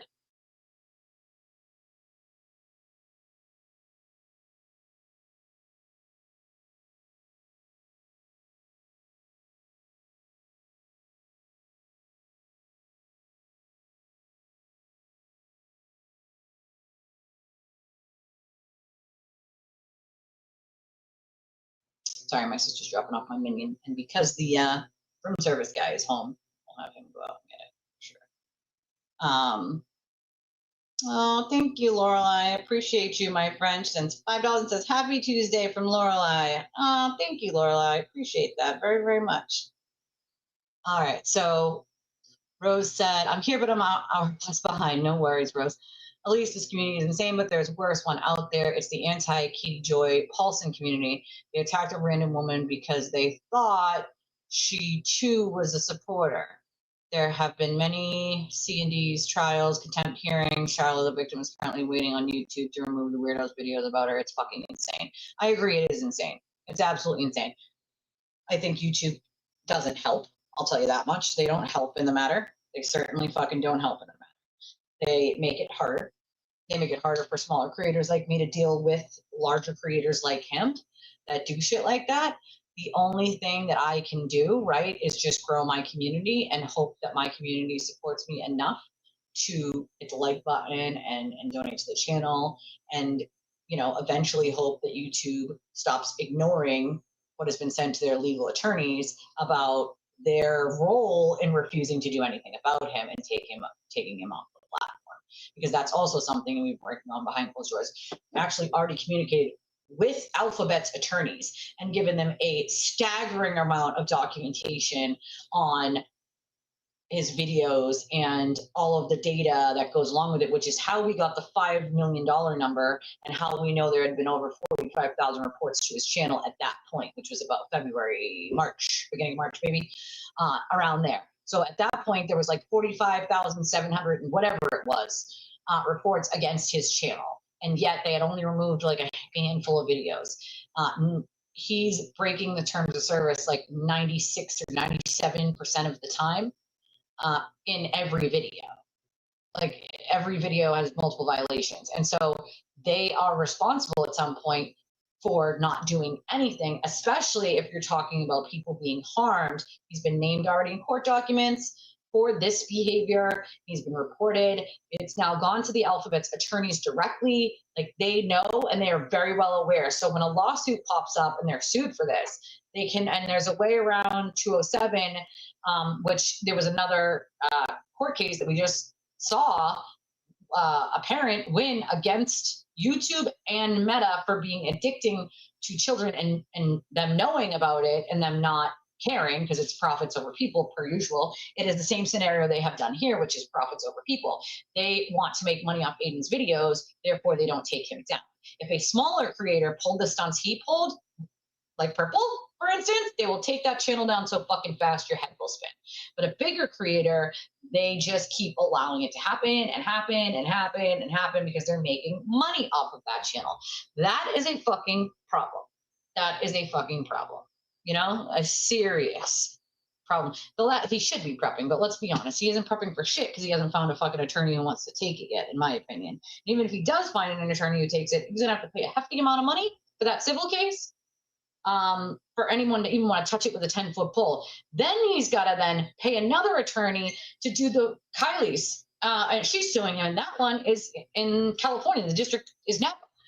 So that he's got a lot of problems that are just piling up. And he's more worried about who makes a comment on my show or who buys something off my wish list or how much people donated to me in a stream.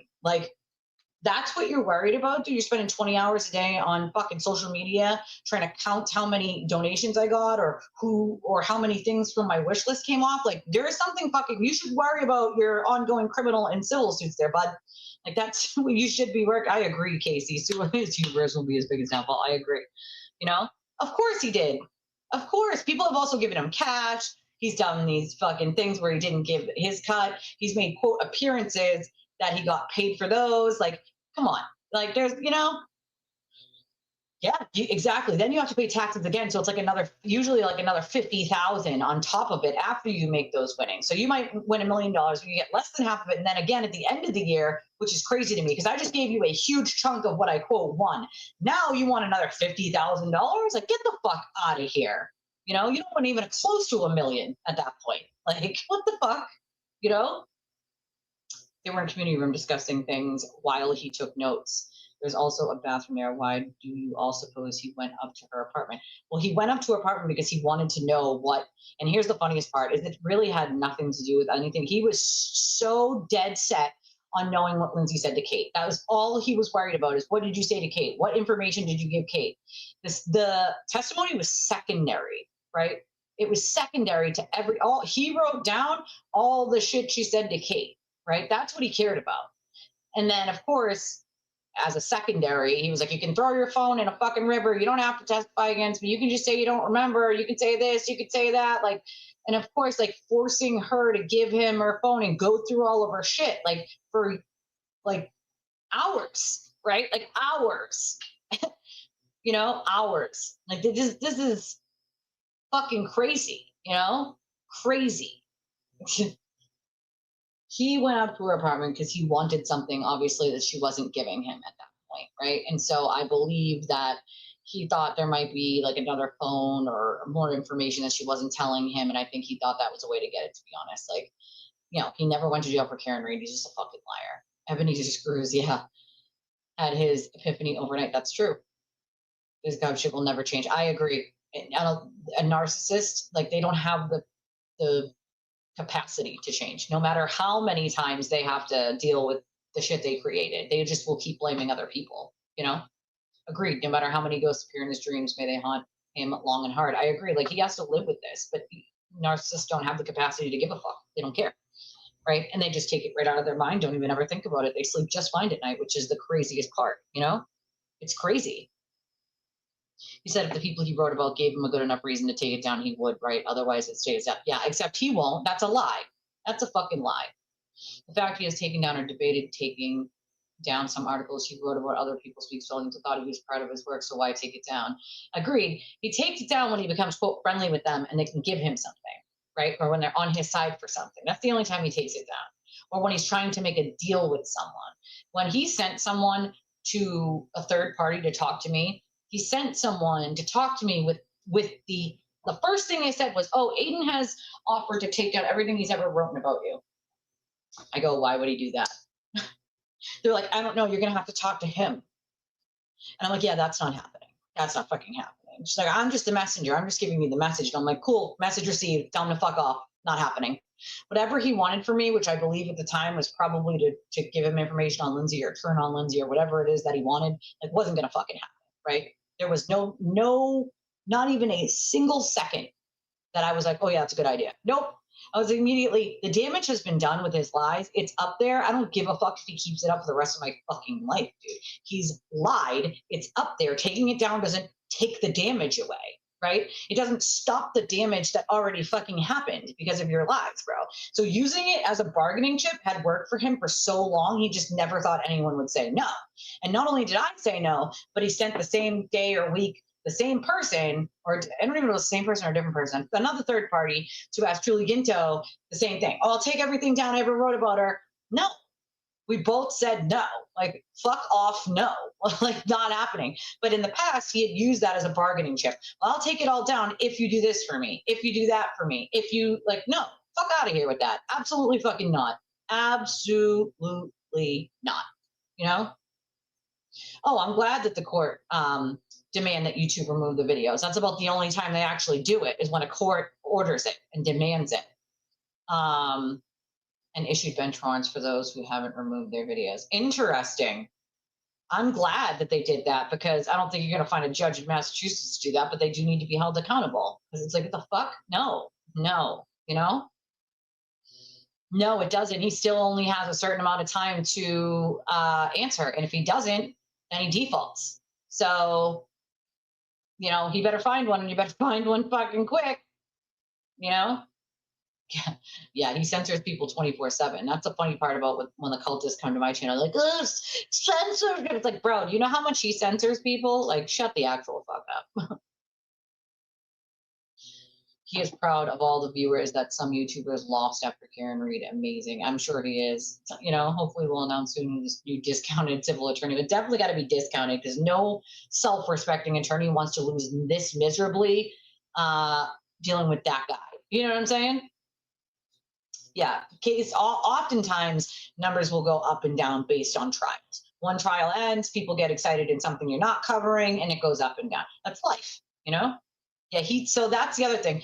A lot of his, quote, viewers, watchers, subscribers, more than half of them are actually hate watchers. They're not actually people who like him or like his content. It's people collecting evidence, people collecting things like to prove he's a hypocrite, a liar, a piece of shit. Like, it's not people who like him and want to watch him because they support him. And he seems to forget how many hate watches he actually gets, you know? I mean, yes, there's still views, obviously, but he doesn't give a fuck, you know? He'll just keep shooting himself in the foot, you know? Well, that's the thing. He doesn't get to delay this. That's not how this works. He does love to try to delay. But this is a civil case. You get, I think it's 20 days. I believe it's 20 days. Something around that, 20 days to respond. You don't have an attorney. You are to respond yourself. They're not just going to give you endless. They might give you one, like if you tell them before, like I'm going to be late on filing it, like they might be like, give you the courtesy at that point, but they could also tell you to fuck off. No, not giving you the courtesy. And then they win by default. Like, if you don't file anything, you just ignore it and pretend like it doesn't exist, they would win by default, right? So he has no choice but to answer it, whether it's by himself or with an attorney, you know? Oh yeah, a ton. And that's the sad part. It's like weird. Like I'll bop them right out of my chat. I have no time for idiots. I have no time for that, you know? I have no time. Agreed. I can't sit there and watch him. I can do clips. But I can't, no fucking chance in hell I'm going to sit there through a whole entire stream of him just gaslighting. No, not fucking happening. Just not fucking happening. Before we wrap this up in a few minutes, guys, make sure you've hit the like button. You know, I'm going to go for probably another like 15 minutes before I end this. But make sure you hit that like button. I would very well appreciate it if you can support the channel.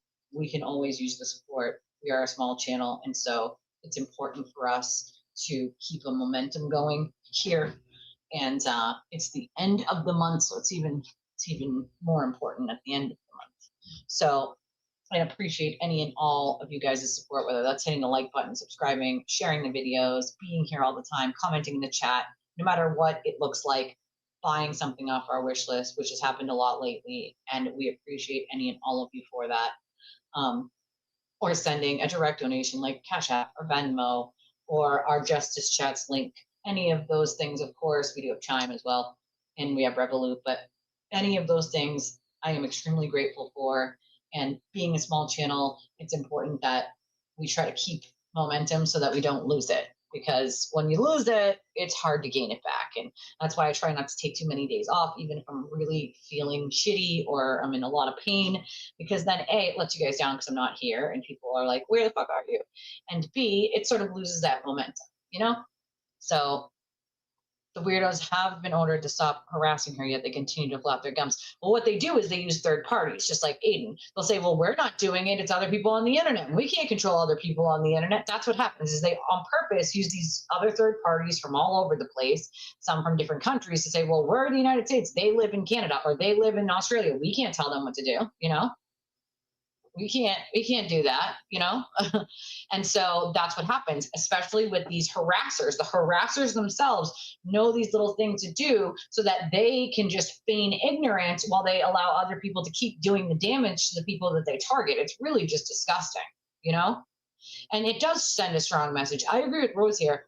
Arresting one of them for like criminal harassment, it sends a strong message. A lot of the cultists should have been arrested for that a long time ago, sending things to people's houses, harassing them with unwanted phone calls and text messages, spoofing numbers, emails, threats, the whole shebang. Like, it does send a strong message against online harassment and cyberbullying. You know, like cyberbullying is not okay. It's just simply fucking not. We have a really large problem with that, and I honestly feel like a lot of it feeds off some of the people, just like Aiden and the person obviously Rose is talking about. Like, they're feeding off these creators that are doing this shit, then other people like fall in line and they're like, oh, they're doing it, we can do it, we're not getting in trouble, they didn't get in trouble. Like, it's not acceptable. It's just not, like, we are human beings. Other people are human beings too. Do you think that they deserve that treatment simply because a YouTuber said so? You know, it just doesn't make sense. I'm not going to go out of my way to send Ethel Machado a fucking DM or a text message or send some unpaid food to her house. Like, I can't stand her because she's a fucking liar and an ass kisser of Aiden, and all she's doing is helping him hurt people. I'm not going out of my way other than to say that and call out the hypocrisy. That's it, right? Going out of your way to hurt someone It's not normal behavior. It's unhinged. It's not mentally well, right? But when you have a bunch of not mentally well people online who spend most of their day online following people like Eden, well, we all know what that does.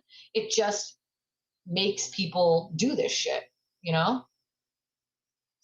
Oh yeah, all sorts of shit, dude. I have had so many ridiculous things like that happen to me that I'm like, is this fucking real life? Like, that's what these people do? Like, I would never do that. I would never fucking do that. It's crazy. First of all, I don't have the time. Secondly, like, what would that do exactly? Like, you're thumbing your nose at someone you don't like. Cool, I can do that from here. I don't need to spend any extra minutes, hours, days. That amount of time that you did to go like poo-poo someone you don't like by like sending them a nasty email or sending food to their house that's not paid for, or threatening them and their family. Like, you could have done something to help someone or just been a good human, like just a decent human being, you know? Like, what the fuck is wrong with people, you know? I believe so many people, I agree with you, Rose, that I know so many, and I don't know her personally, what I'm saying is, like, as a general, like, no one deserves this. No one deserves this. I certainly didn't fucking deserve it. So many of Aiden's victims didn't deserve it. What did I do? I did nothing. I simply didn't lie for him. That was what set him off. I didn't lie for him. Didn't lie for him. Imagine that. All of a sudden, you're the shittiest person on planet Earth.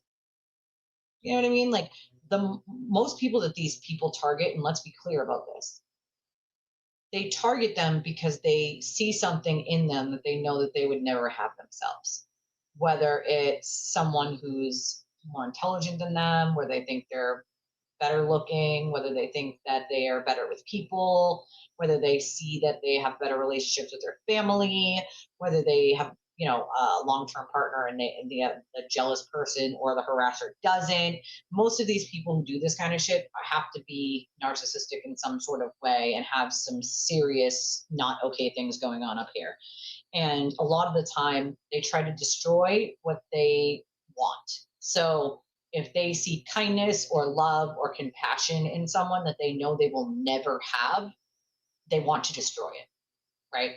And so oftentimes a lot of victims of these people are someone who is compassionate or someone who's sincere or someone who has something that they want and they're jealous of it, whether that be relationships with family or a marriage or a good relationship with kids or a bigger house or a nicer car. Like, it even boils down to petty ass shit like that. Like, petty ass shit, like where you live and what you drive, and like they want it, therefore, and you have it, so therefore they're jealous, and so they need to destroy you and get you out of the way so they can get what you have.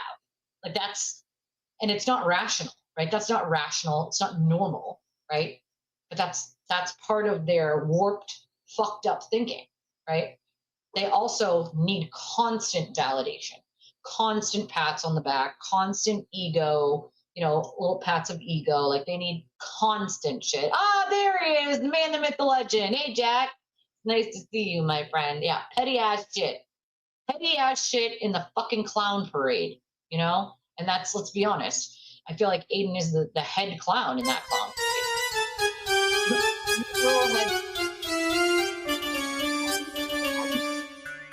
Can you fit in the clown car? Like, how many fucking clowns can you fit in the clown car? Well, in Aiden's clown car, they're never ending. If they think they can make a buck, they're popping out of the clown car. Right behind him. Right behind him. It's like, is this real fucking life? Sometimes I'm like, is this real life, or are we like in fucking AI? Like, are we all wearing VR glasses? Because this is some warped ass shit.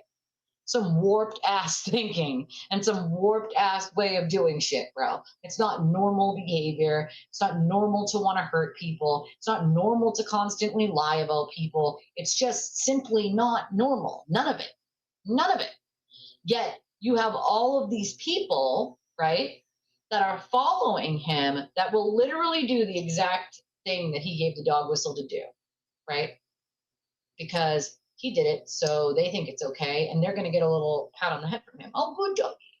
Good job. That was hilarious. That was so funny. Maybe we can hang out. He gives them these little pieces of hope. Maybe I'll give you tickets to my next show. That was hilarious. He tries to make relationships with people. to benefit from them. And the problem is when he no longer benefits from them, he starts ignoring them. And they feel like, oh, well, they make excuses for, oh, he's just busy. It's like, you know, it's like a victim, as we do in DV, making excuses for our victim. I mean, making excuses for our abuser. I remember doing that way back in the beginning. Like, and that's essentially it, is making excuses for the perpetrator until you realize that they're the abuser. And then you're like, wait a second. Like, wait a second, what am I doing? Like, I need to get far away from this human being, like far away. People like Erica feed into it because they want to be part of the Turtleboy's inside circle. Like, they think that they're inside information and they're cool, right? They're cool kids. The problem is they just get themselves in a position to be thrown under the bus. Aiden has done this before, and what does he do?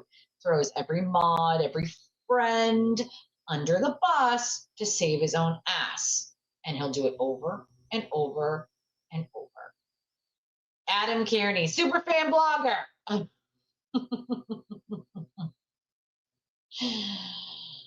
Yeah, that's actually good to know, Rose, because I mean, I knew it was obviously happening in other communities. I didn't know exact names, but like, it's just sad to see the whole thing. And justice is fucking so slow. And if you live in a fucked up state like mine, well, sometimes it's not just slow, it's running backwards sometimes. And so I've seen, you know, it run backwards where he's been allowed to sort of blame victims, and that's not fucking okay. You know, that's just simply not okay. We can't allow that shit to keep happening. It's just not acceptable. All right, my lovelies, I need to eat something. I am so hungry right now. So let me wrap it up today, and we're already flying through this week, huh? Tomorrow is Wednesday. So I think we're going to go a little earlier tomorrow. I think we're going to do 10:30 in the morning tomorrow instead of later in the afternoon, just because I like to try to have the stream over before or around 3. The later ones have been getting me, but it's also like in the morning I'm very stiff with pain, and so it's like a little harder for me early in the morning. Also, I'm getting the kids off to school and doing all that stuff. So, but I think we're gonna try for like a 10:30 tomorrow morning and switch it up a little. I love your stinking faces. Please hit the like button on your way out. Please subscribe if you're not already subscribed. If you can, support the channel, even if you're catching us on the replay and you didn't watch us while we were live. We could always use the support. We're a small channel, and any support is more than appreciated. And there are a bunch of different ways you can do so. You can get yourself a membership to the channel. Super chats only work when I'm live, but we do have super thanks, I think it's called. When you're not live, those you can do it in the comment section. Or we have the most direct routes, which I always read and say thank you on the next stream if you do it when I'm not live. So then we have Cash App, Venmo, PayPal. We have our what we call our justice chats. Those are work for any credit or debit card. You can click on the link. It's in the description. It's pinned in the top of the chat. And it works for any debit, credit, Apple Pay, any of those things. We also have Revolut for those of you out of country, and Chime, and we also have our Amazon wish list, which I know you guys like to pick and choose from, which I appreciate. I love your stinking faces, and see y'all in the morning. Bye.